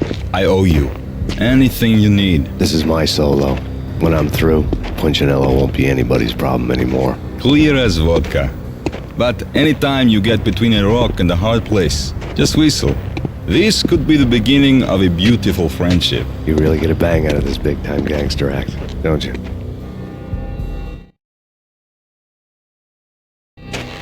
Even with all this firepower, I figured I couldn't get to Punchinello at his manor. I could only hope that he wouldn't pass a chance to hear me beg to see he's won. This is Max Payne. I want to cut a deal. Payne, you're a dead man. That's what everybody keeps telling me. I got your ship and her cargo. I want to meet. No pain, no gain. Capiche? You know my restaurant? Yeah, I know it. One out. Punchinello's restaurant had seen better days. Snow was falling like ashes from post-apocalyptic skies, but that was outside. Things would soon get hot in the Don's restaurant. I knew it was a long shot, Angelo Punchinello actually showing up, but there was no crime in hoping.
Punchinello was burning to get me. The feeling was mutual. He was trying to put out my flames with gasoline.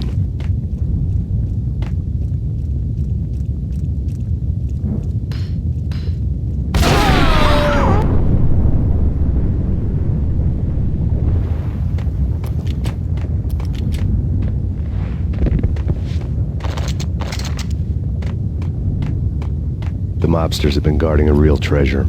The way out of this disco inferno.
Vlad had seen my smoke signals. The Mercedes was revving to go, almost drowning out the banshee wail of the sirens. You coming? We'll drop you off at the Punchinello Manor. Sounds good to me. When this is over, look me up. I could use a professional like you. I'll keep that in mind.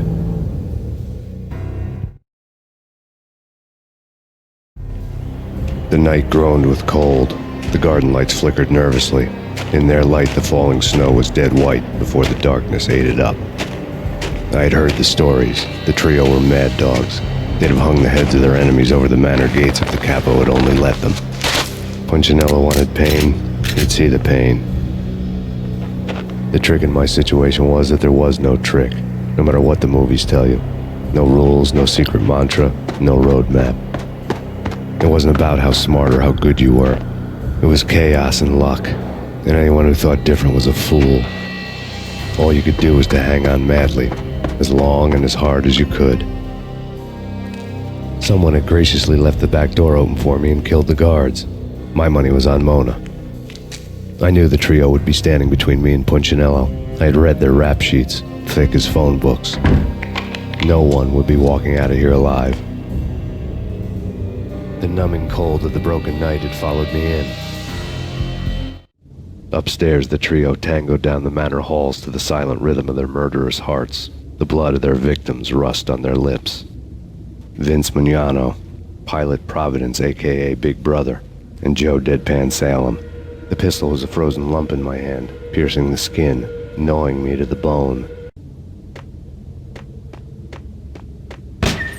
In death, the thug had been promoted to messenger. Someone hadn't enjoyed the Don's hospitality. Someone with a flair for the dramatic. Someone who had let herself out of a locked cell and past a couple of armed guards. My thoughts were on Mona again.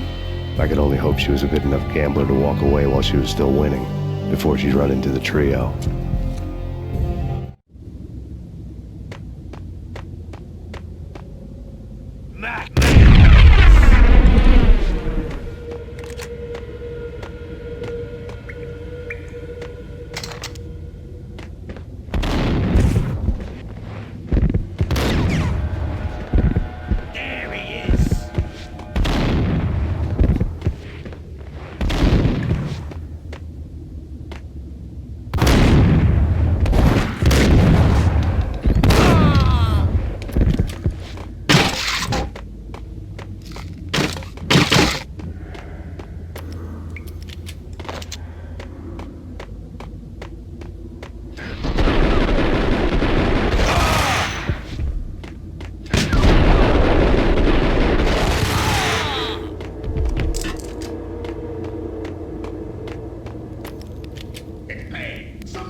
No one's going anyplace. Too late for that. He walks in, we waste him. Vinny and Joe and Pilot won't get the credit for this kill.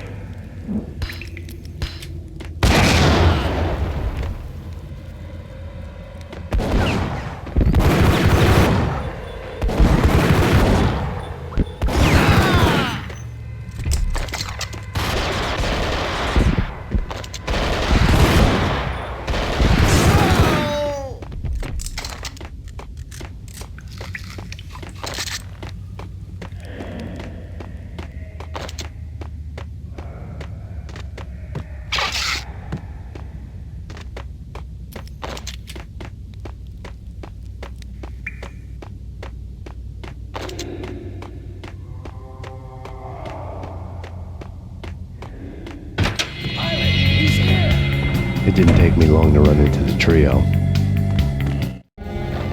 The word on Lisa Punchinello was that she was a bit of a witch. The tarot cards on the kitchen table fit the picture. They weren't my kind of cards, but I was willing to take a crack at the hand Mrs. Punchinello had dealt. The first card was the Tower. Maybe that was supposed to be the Manor. It got easy after that. The devil was the master of the house, and death was me, coming for him.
2 down, 1 to go.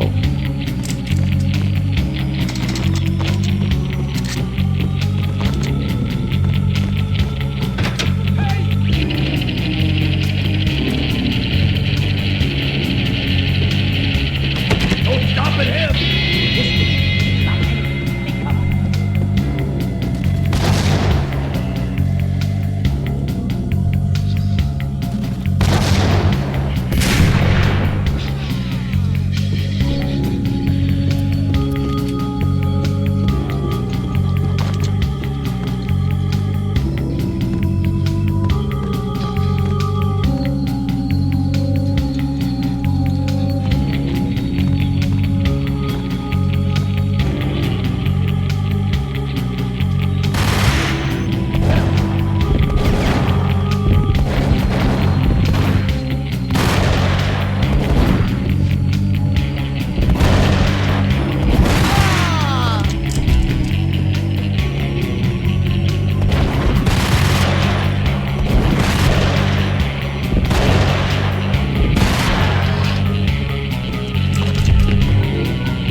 It was too late for her.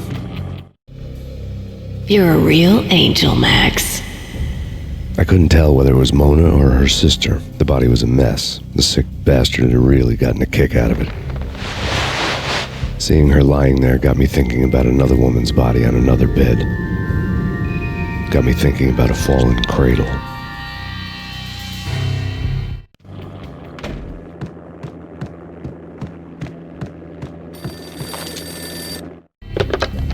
Max Payne. Talk to me. Alfred Woden. You've got company. An armed helicopter just landed on the manor grounds. You must hurry. The more the merrier.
Punchinello's trio was done for.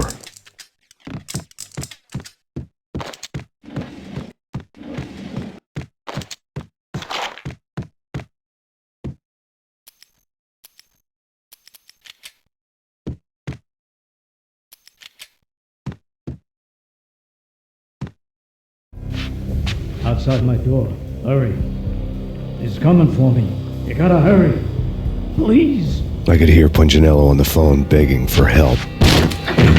He should have been saying his goodbyes. Punchinello was a pushover. The moment I stepped into the room, he folded like a deuce before a royal flush. No, wait. I was just doing what I was told. I couldn't refuse. She's someone high up. Government, maybe. I don't know. He was trying to buy more sand for his hourglass. I wasn't selling any.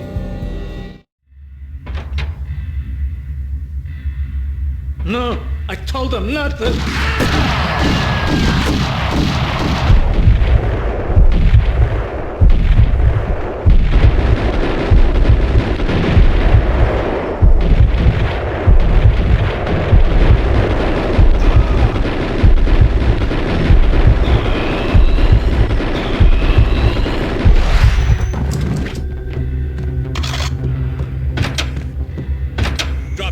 Don't move. Game over, Max Payne.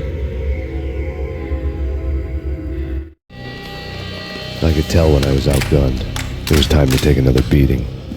The mystery witch was a real barracuda. Trouble on dagger heels, a smoking assault rifle in her hand, and an army of killer suits behind her. How sweet. I get to kill 2 birds with 1 stone. Sooner or later, it was going to catch up with you. Mr. Payne, it's time to show you the benefits of my brew. Be a good boy now. You'd find that Lady Luck was really a hooker. You were fresh out of cash.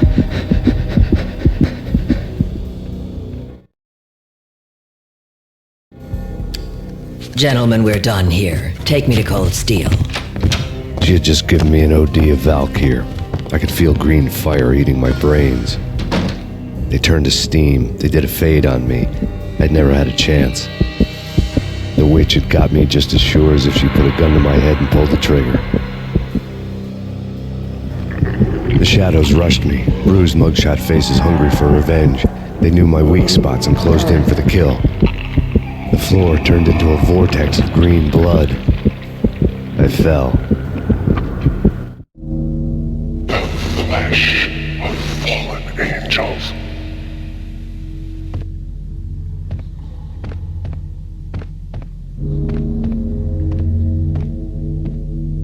Who's there? Max? Max, is that you? Max? Where are you, Max? Please. No, please, Max, no. I'm sorry. Please don't, Max, no.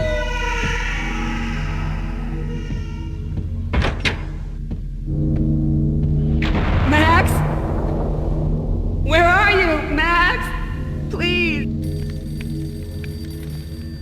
The letter was staring at me. There was something disturbingly familiar about the letter before me. The handwriting was all pretty curves. You're in a graphic novel.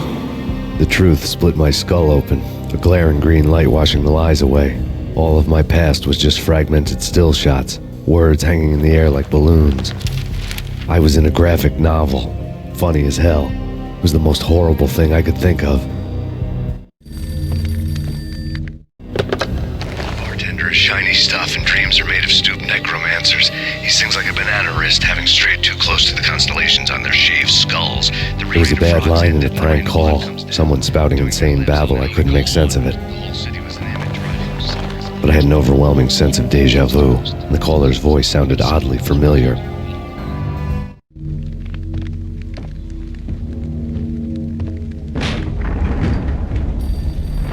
The weird piece of paper looked dangerous. There was something disturbingly familiar about the letter before me. The handwriting was all pretty curves. You're in a computer game, Max. The truth was a burning green crack through my brain, weapon statistics hanging in the air, glimpsed out of the corner of my eye, endless repetition of the act of shooting, time slowing down to show off my moves, the paranoid feel of someone controlling my every step. I was in a computer game.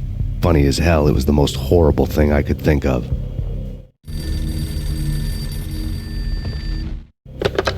Don't lose it. It's Valkyr. The drug. Snap out of it. Try to remember. It was a bad line in a prank call. Someone spouting insane babble. I couldn't make sense of it. But I had an overwhelming sense of deja vu, and the caller's voice sounded oddly familiar.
Max, something happened at the office today. A strange memo. Something about Vikings. Honey, I gotta run. You can tell me all about it this evening. Have a nice day, darling. The bullet holes were rubies on her chest, blood glowing on her ivory skin. She was so beautiful. The killer was smiling. The flesh of fallen angels.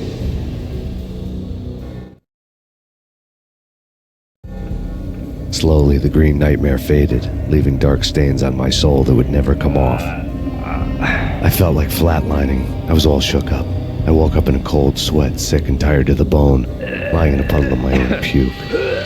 The hag had said take me to Cold Steel before it had all gone crazy. It was a clue, the only one I had. It took me forever to crawl back to my feet and hit the road, but when I did, I drove straight to Cold Steel Foundry outside the city. There was a whole lot of action around the place for a freezing winter night. Trucks coming and going, men running. I had the drop on the mystery witch. She thought I was dead. I was on her blind side. I was going in. The bad trip had put me in a crazy mood, adrenaline pumping through my aching veins. Staggering on the mill roof in ice and snow and wild wind, I was a ninja. My kung fu was strong. I wasn't kidding anybody. At best, I was Superman on Kryptonite about to fall through a skylight, down to where it was all going down. A half-abandoned industrial area in the middle of nowhere. The factory was a perfect front for any number of illegal activities.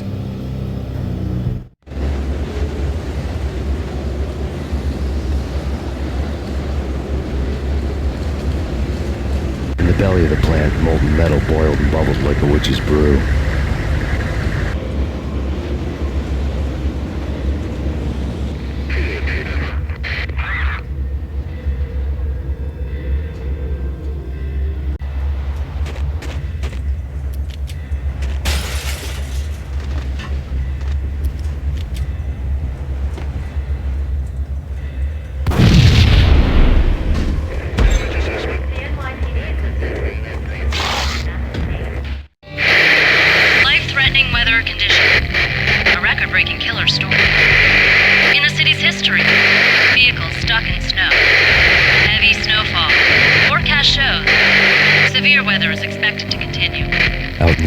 Snow fell like confetti over the Devil's Parade.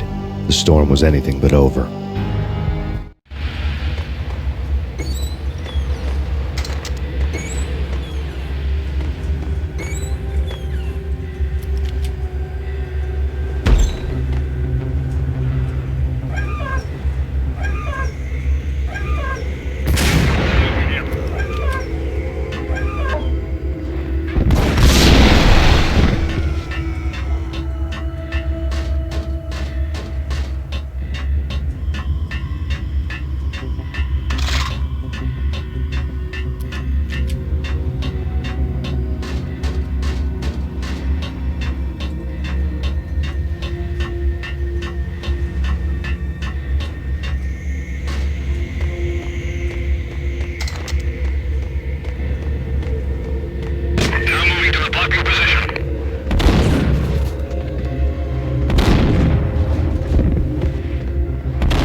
of the intruder.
Can you believe it?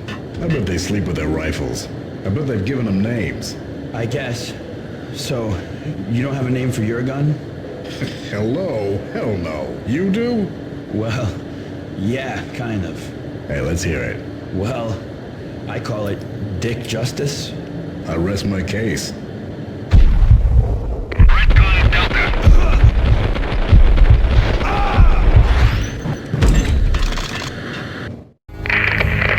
Perimeter breached. The facility has been compromised. Repeat, the Deep Six has been compromised. Initiate Operation Deadeye. The walkie-talkie military lingo could mean only one thing.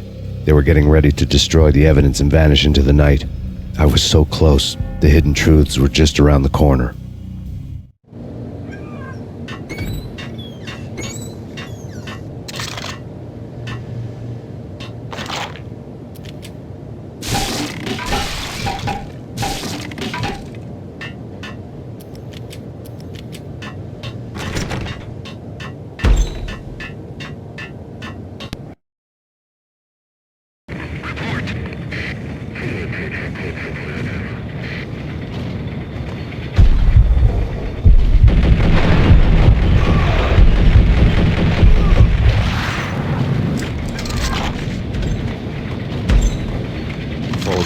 Chronicle told a grim tale. The mercenaries were running a tight operation, paperwork and all. Merchandise missing again. A chemist had tried to smuggle it out for his own private party. Locked him up in cell B7 in D6's old test facility to wait for proper processing. I was close enough to hear the secrets, just beyond the next doorway.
monitor showed me the way.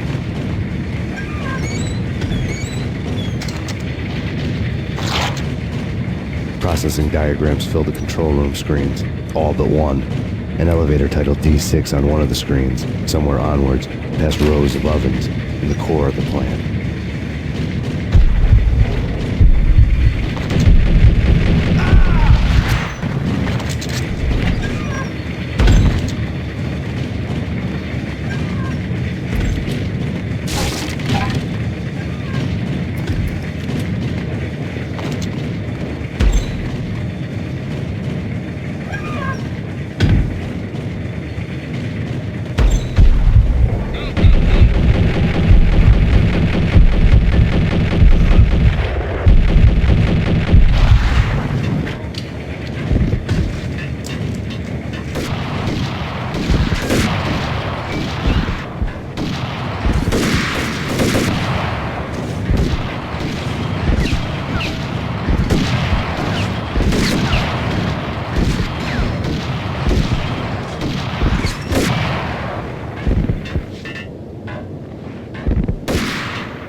I had taken on the role of the mythic detective, Bogart as Marlowe, or as Sam Spade going after the Maltese Falcon to unravel all the mysteries.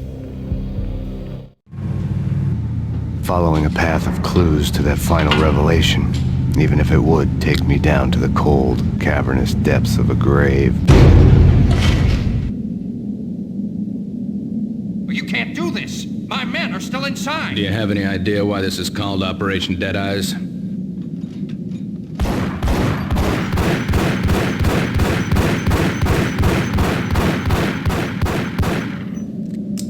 I think he's dead already. Let's do it.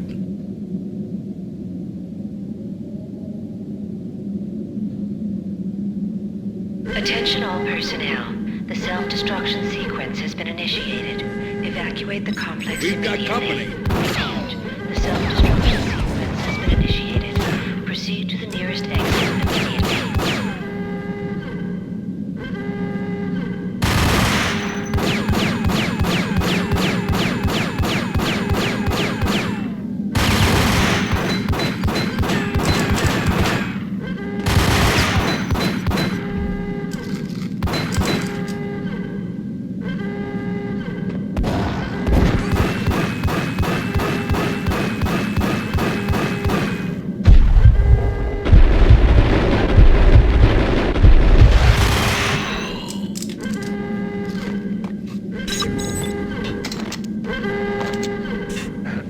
Seen the logo on the floor before. There was an old army bunker under the steel mill. I knew the military plaque on the floor. I'd seen 1,000 variations of the insignia on crumbling brick walls everywhere in the city. The sword replaced by a syringe. Project Valhalla, V for Valkyr, V for Valhalla. All of a sudden it read like a crackpot conspiracy theory.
Like everything else in the Valkyr case, the door code was a mystery to me.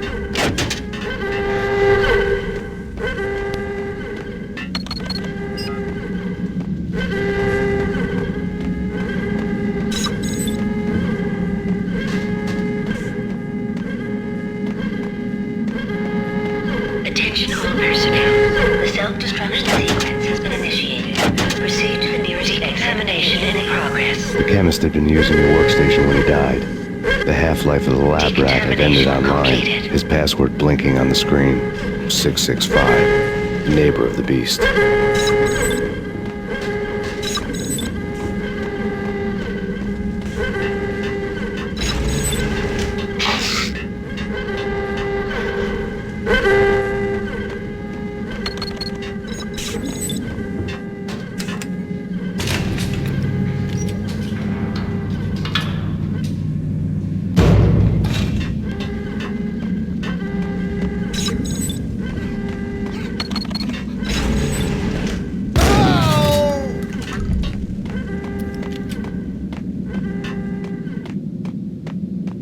In here! Hey! Get me out of here! I'm innocent! There! Let me out! Attention all personnel. The self-destruction sequence has been initiated. I thought I was gonna die in this. Proceed to the nearest exit I need you to get me through the decontamination chamber airlock. You're crazy! No way! The place is blowing up, for Christ's sakes! Either that or back to the cell. Your choice. Okay, I'll do it. I'll do it.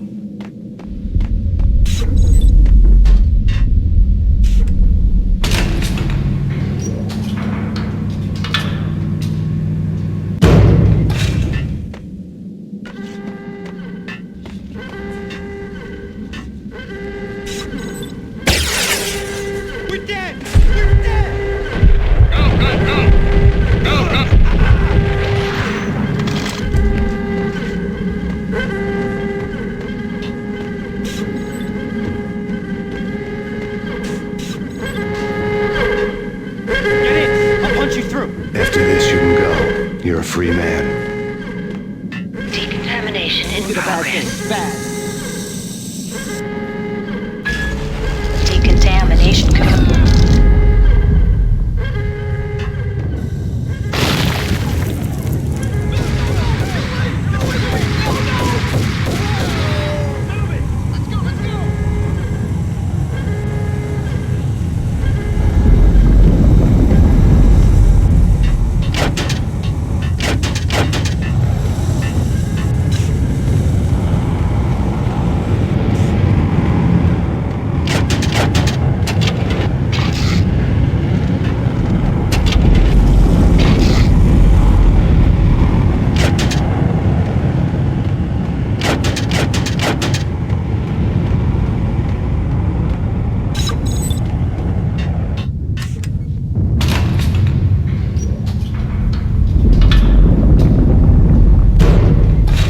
In the middle of the deadly web that was the Valkyr case.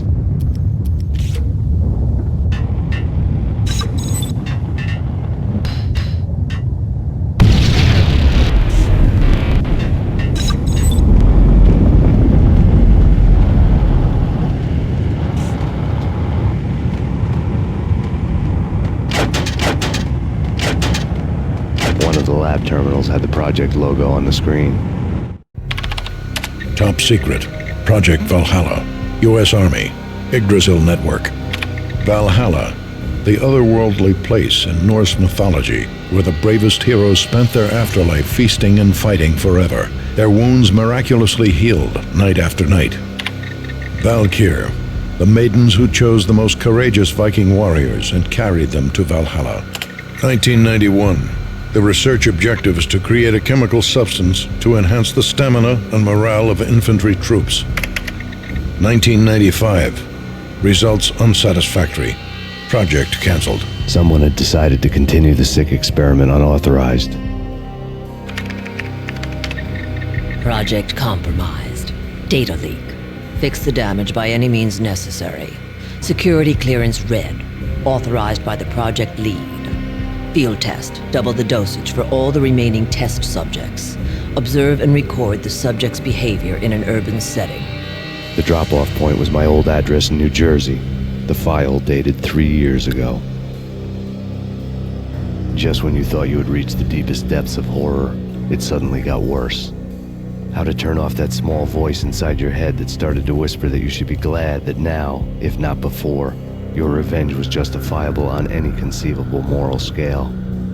That small voice proved, beyond any doubt, that I was damned. The dagger-heeled woman had come and gone a long time ago. There was nothing more for me here. The bunker's name was acting as a self-fulfilling prophecy.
Piece together a jigsaw, and the final picture is you finishing that same puzzle.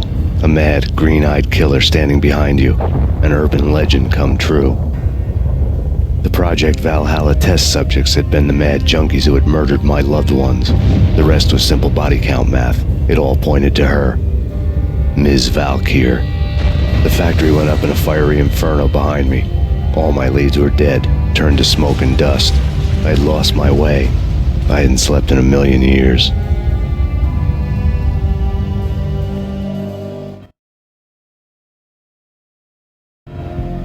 I felt thin as death. I've been living on an endless supply of week-old donuts. They were fuel for this crazy furnace inside my head. I couldn't remember when I had last seen the sun. I was on a permanent graveyard shift. When the darkness fell, New York City became something else, any old Sinatra song notwithstanding.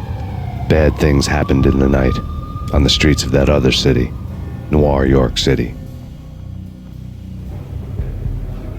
I was in an all-night diner, downing cup after cup of coffee that tasted like engine oil, when a new message from BB got me back on the killer track. What the hell happened at Roscoe Street? Maxie, I'm going out on a limb here. We need to talk this through, come up with a plan. 2:30 a.m., the Choir Communications Garage. The more I thought about Alex's murder and the frame-up, the more it felt like an inside job. I should have seen it coming. BB had sold me out, and now he wanted to finish what he'd started. The garage was dead. BB showed up in his tailor-made suit, gold watch, and cufflinks to match, all way beyond a cop's pay. Maxie. Oozing suave charm, he was guilty as hell. What the hell does BB stand for anyway? Backstabbing bastard? Come on, don't be like that. Have a cigar. I don't smoke. Maxie, you have no idea how big this is. It's huge. You have no idea. I think I do. You're a bribe-taking bent cop who sold out his partner. Those mobsters in the subway were a dead giveaway. Hard to miss. Bet it was exactly like this with Alex. Up close and personal. You can't win this one, Max. No, but I can make damn sure none of you do either. BB turned out to be another cardboard cutout bad guy.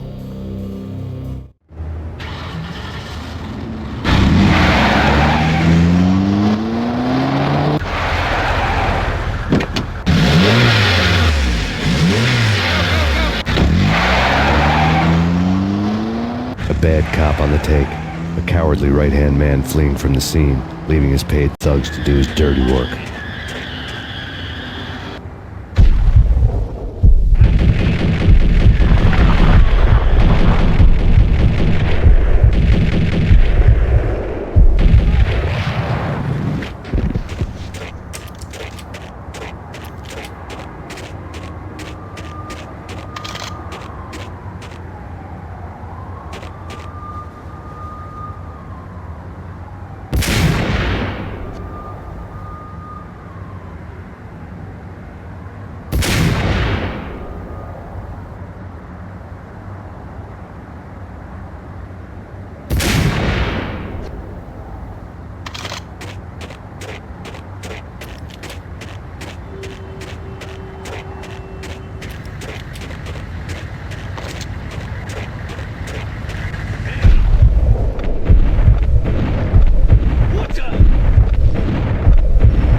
reports of a fire at the Punchinello Manor in Westchester.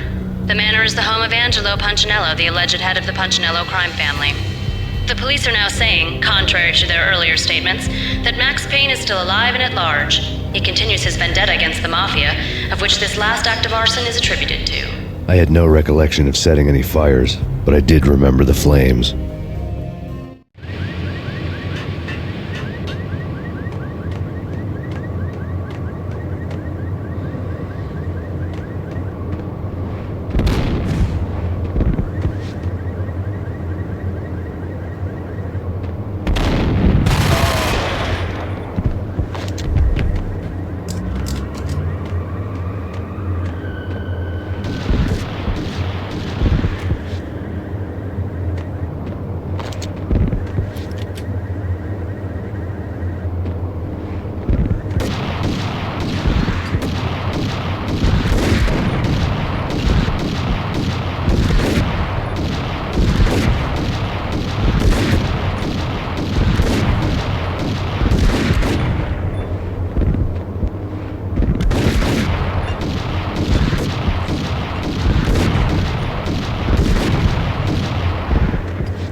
Max Payne.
payphone started to ring.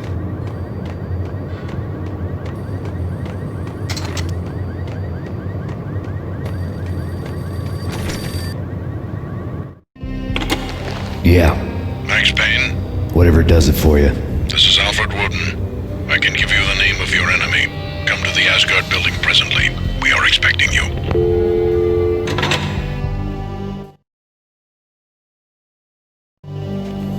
Woden was waiting for me on the steps of the old building.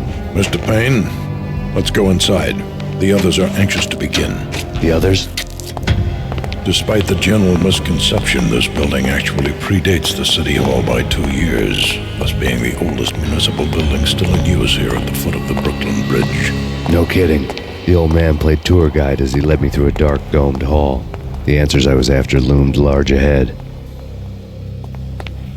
Mr. Payne, I would like to introduce you to my colleagues in what we call the Inner Circle. You've been watching too much X-Files. You have seen the files on Project Valhalla. We can fill the gaps, provide you with the information missing from those files. We were all involved in the early stages of the project during the Gulf War. What's the catch? We would very much like to blow this thing wide open, but our hands are tied. Her name is Nicole Horn. She was the key figure in Project Valhalla. When the funding was discontinued, she simply refused to quit. She knew exactly what she had in her hands. Nicole Horn is the president of Acer Corporation. She has more than half the city in her pocket. This must be kept under wraps. If you try to go public with this, we will deny any knowledge. We need you to take her out. Afterwards, we can protect you. Make all the charges go away. That was the cue for the killer suits to kick in the doors and swarm inside. It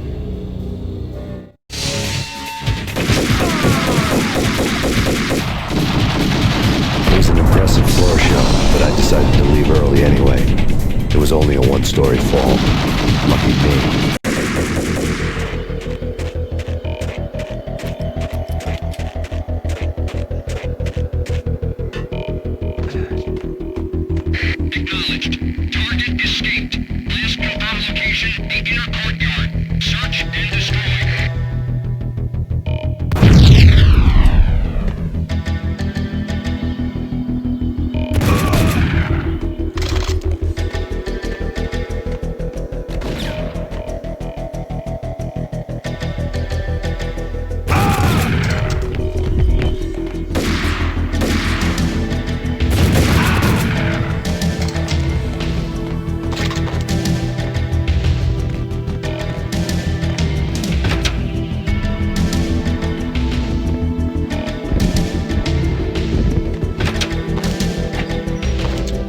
One of the monitors showed what was left of the inner circle.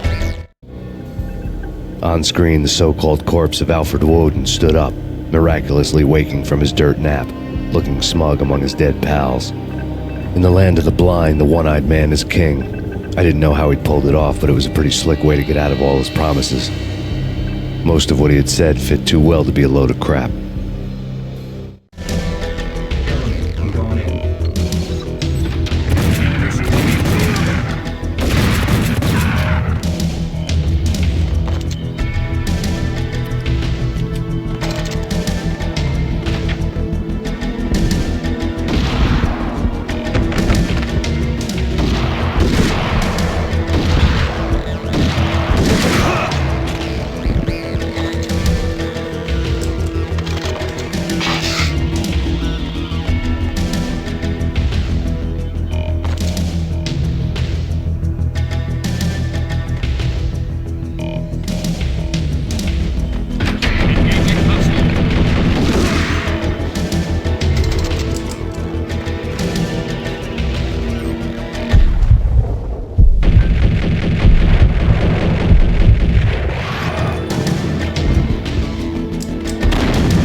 Who's your answer to those saying that he's actually providing a service long overdue to the city? This crusade nonsense has gone too far. He's out of control. It must stop. He will be stopped.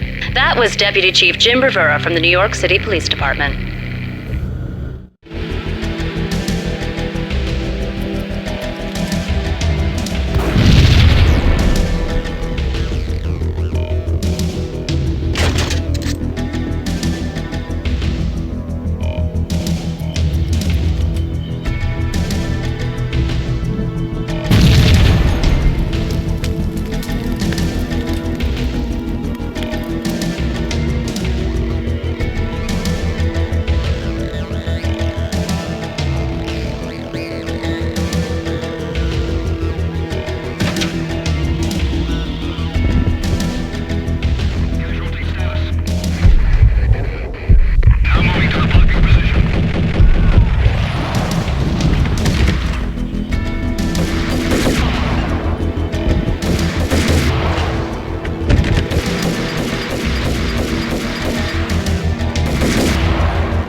Videotape lay on the desk.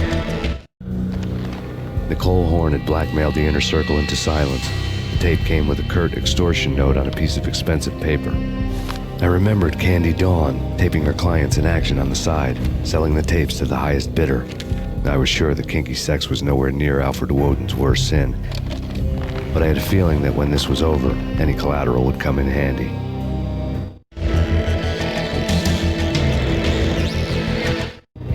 Nothing seems to stop Acer Corporation's phenomenal victory march. Incredibly, the stocks are still rocketing. Worried experts already see a danger in the company's success. Some have gone as far as to say that Acer Corporation is about to become an even bigger monopoly than Microsoft ever was. Woden had left me a present. Woden had taken care of my mission preps with military precision. The critical areas in the Acer Corporation headquarters blueprints were circled in red. The president's office was at the top of the building, right below her penthouse suite. The elevators were controlled by a security computer, part of the mainframe located underground below the building. The high-rise was sealed as tight as a sci-fi fortress.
move, move, move!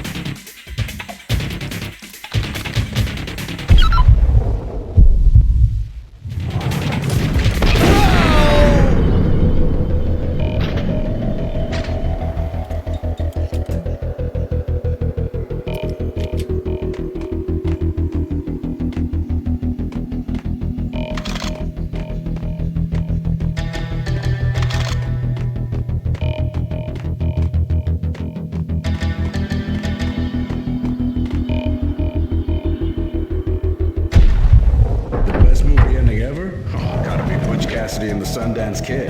A hero's end, going out with guns blazing. Never heard of it? No? Okay, newer stuff then. The Usual Suspects, where Spacey walks out of the police station and suddenly loses his limb. Or hey, Seven, where Brad Pitt gets to that head-sized, blood-soaked cardboard box. Now I know. Freaking zombie demons from outer space. Drowning in blood was cool. Why even bother? Sometimes, honestly, I don't know. What the? Hold it.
I had dreamed of revenge. Those dreams were always nightmares, of coming close and then failing. Now I was close. I had a name to guide me, Nicole Horn. I had nothing to lose.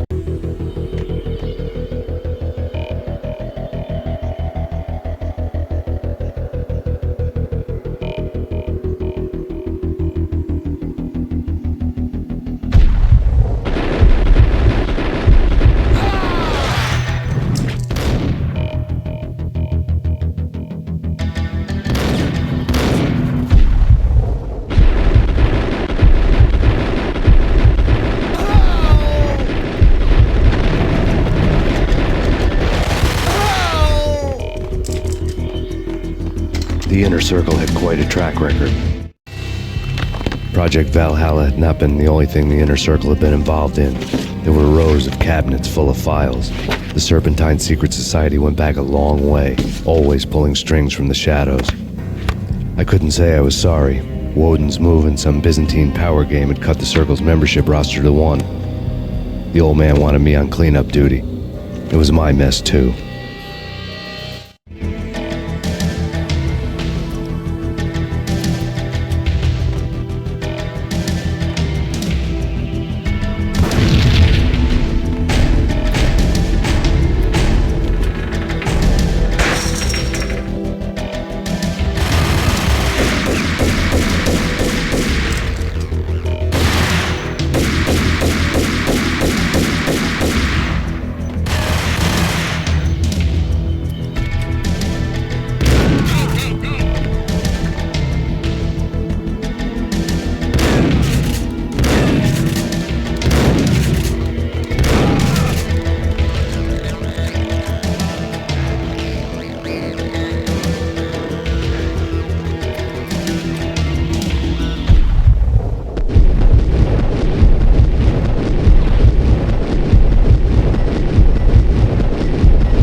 seen one, you've seen them all. Sure, good for a practice run. But this, working for her, oh, this is the real thing. The money's astronomical. And best of all, you get to kill any scumbag who gets in your way. License to kill. Like James Bond. Engaging hub.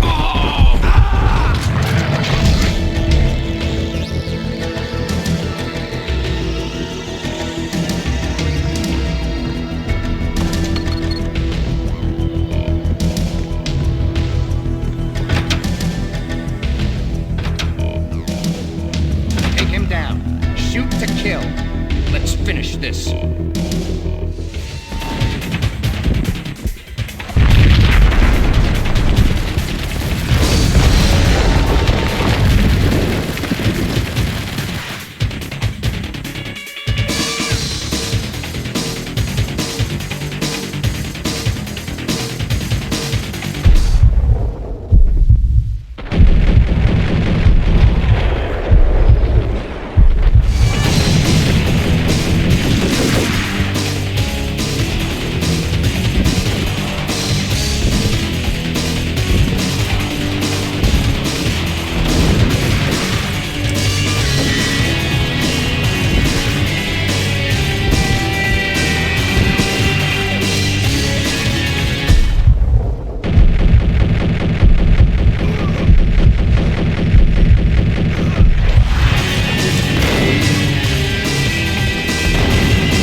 Mine wasn't the most original approach to the problem.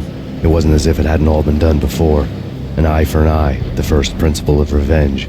Old as dirt, still going strong. The cardinal rule in going after someone with an intention to kill was not to make it personal, which it almost always ended up being anyway. It did with me. I took my time, cruising around the city in the snow. There was no hurry. I knew what I had to do now. I took my time, thinking about it, building up the rage. When I was ready, I parked the stolen wheels at the front entrance of the Acer Corporation headquarters. Got out, got in, got cracking. I had a bullet with Nicole Horn's name on it. I had 10,000 bullets with the hag's name on them. She had ultra-high-tech security systems, enough mercenaries and weaponry to start World War III. There was no fear. New York disappeared behind a veil of snow. I had crossed the threshold. This was her domain, sleek and sexy and soulless, all glass and steel.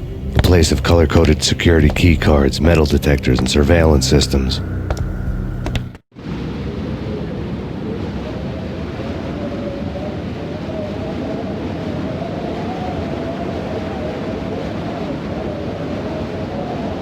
Colder than a walk-in fridge. Cold as a gun.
looking good. Max, we gotta stop meeting like this. It will be a cold day in hell before I let a narc cop stop me. Miss Sachs, do your job. Relax, Max. You're a nice guy. I don't kill nice guys. You're not bad yourself. It was different when Horn wanted Punchinello dead. To cut her ties to the Mafia. He deserved to die. The same goes with her. She's the bad guy here. Her sister was whispering to her in my favor. I knew the appetites of ghosts intimately. They hungered for revenge. No! A gunshot boomed and she fell down in slow motion. She was a nice girl, not really a stone-cold killer. And now she was stone-cold dead. Like religious fanatics or loyal samurai, Horn's private army was coming at me. Target located.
When the elevator came back down, Mona was gone. There was a lot of blood, but no body. Something clicked for the final time. My mind had never been so clear, as if somewhere high above the storm clouds were already gone, cold stars blazing from the black skies.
And I'm talking about the coolest of the cool.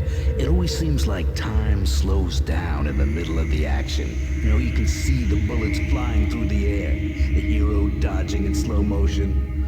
Oh man, it would be so cool to be able to do that. Bullet time, that's what they call it. Bullet time, yeah, would be so cool.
I had elevator access to the mainframe. From there, I'd be able to override the security locks and get to her office.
The unmarked chopper was Horn's pet guardian, inhuman and flawless. It was stalking me. I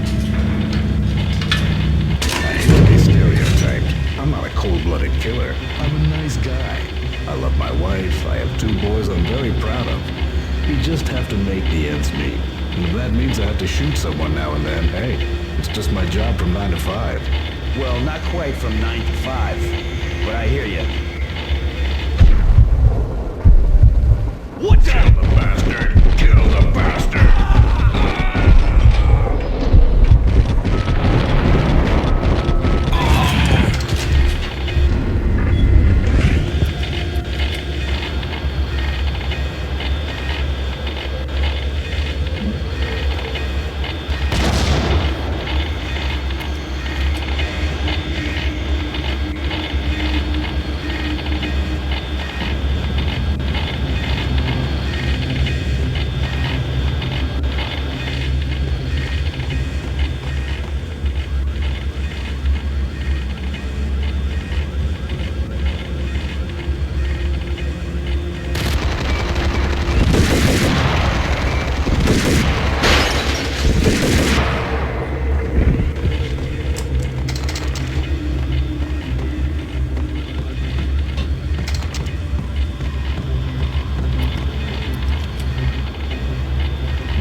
Locks were now offline. All bets were off. The elevator would take me all the way up.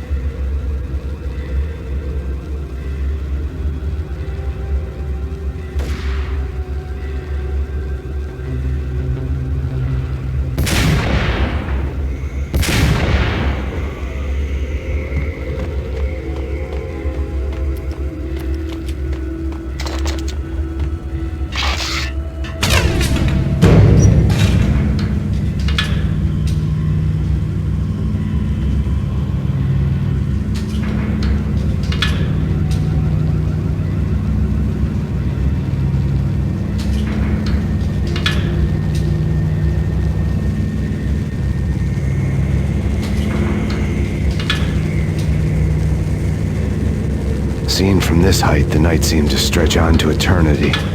A hint of desperation had crept into the snowstorm, as if it was trying to get it all out before the end.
Horn's personal computer was on. Next to the printer was a neat stack of expensive paper. Hacking through Horn's computer would have unearthed files of criminal plans, strategies for world domination, spy helicopter reports, illegal wiretap recordings, internet porno, all of the above. Take your pick. I really didn't care anymore. I had seen too much of it already.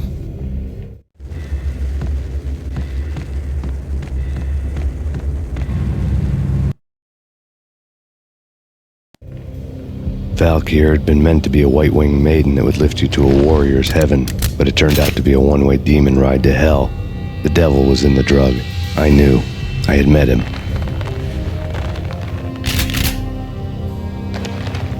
And now I was gonna kill her, the queen of the underworld who had tried to lift herself a bit closer to heaven with her drug money.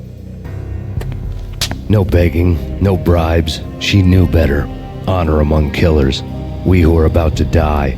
Both of us knew how this would end, in pain and suffering. All this because your wife stuck her nose into things that were none of her business. The cops were coming to take me away. The sirens were like a bad conscience I couldn't shake. It's ridiculous you've made it this far. You won't be alive when they get here.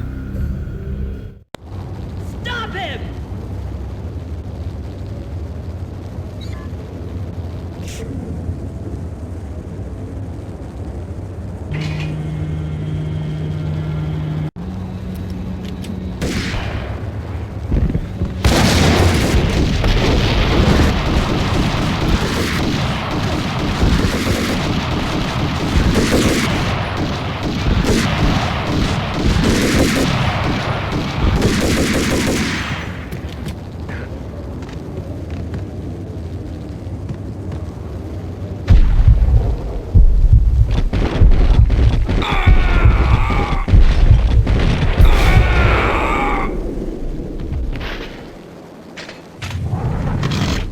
elevator lobby. Get us back up now.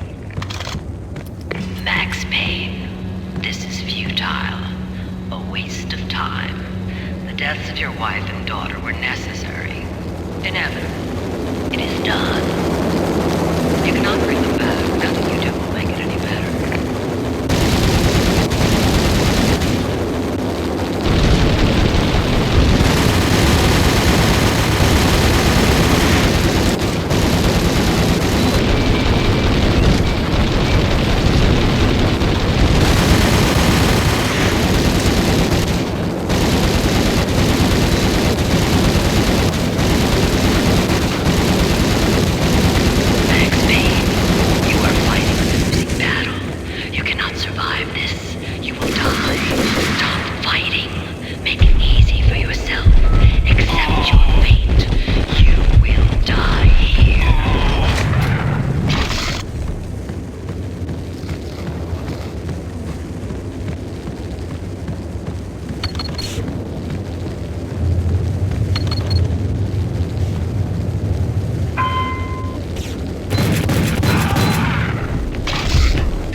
have already lost. You have lost. Only death will set you free from your pain. Accept it. Surrender. Give up. We have him in the North Lounge. Send us assistance.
She's on board. We're out of here as soon as the wind dies down. Don't like the look of that mast.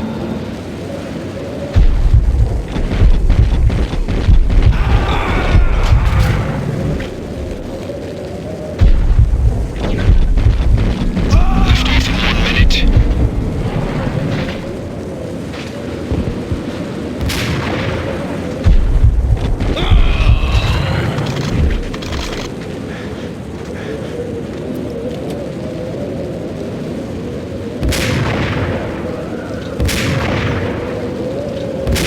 Lift off in 45 seconds.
They were all dead. The final gunshot was an exclamation mark to everything that had led to this point. I released my finger from the trigger. And then it was all over. The storm seemed to lose its frenzy. The ragged clouds gave way to the stars above. Max Payne, this is Deputy Chief Jim Bravura from the NYPD. We've got the building surrounded. Throw down your weapons and lie down with your hands behind your head. A bit closer to heaven.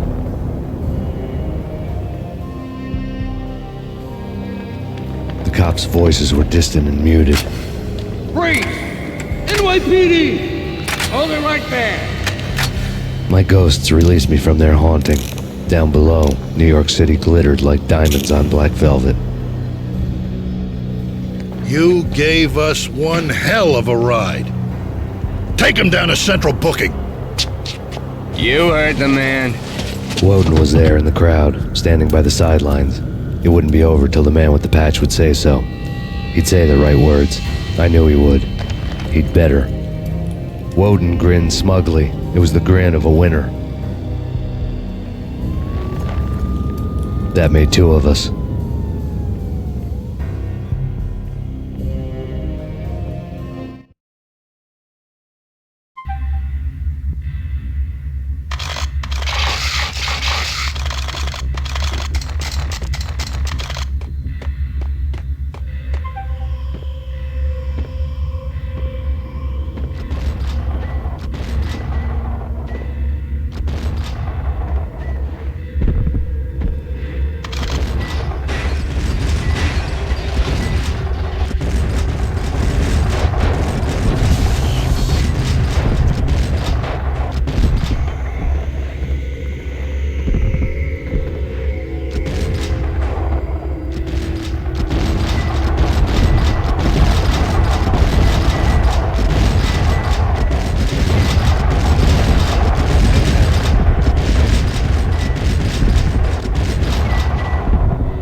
Ay, ay, ay, ay.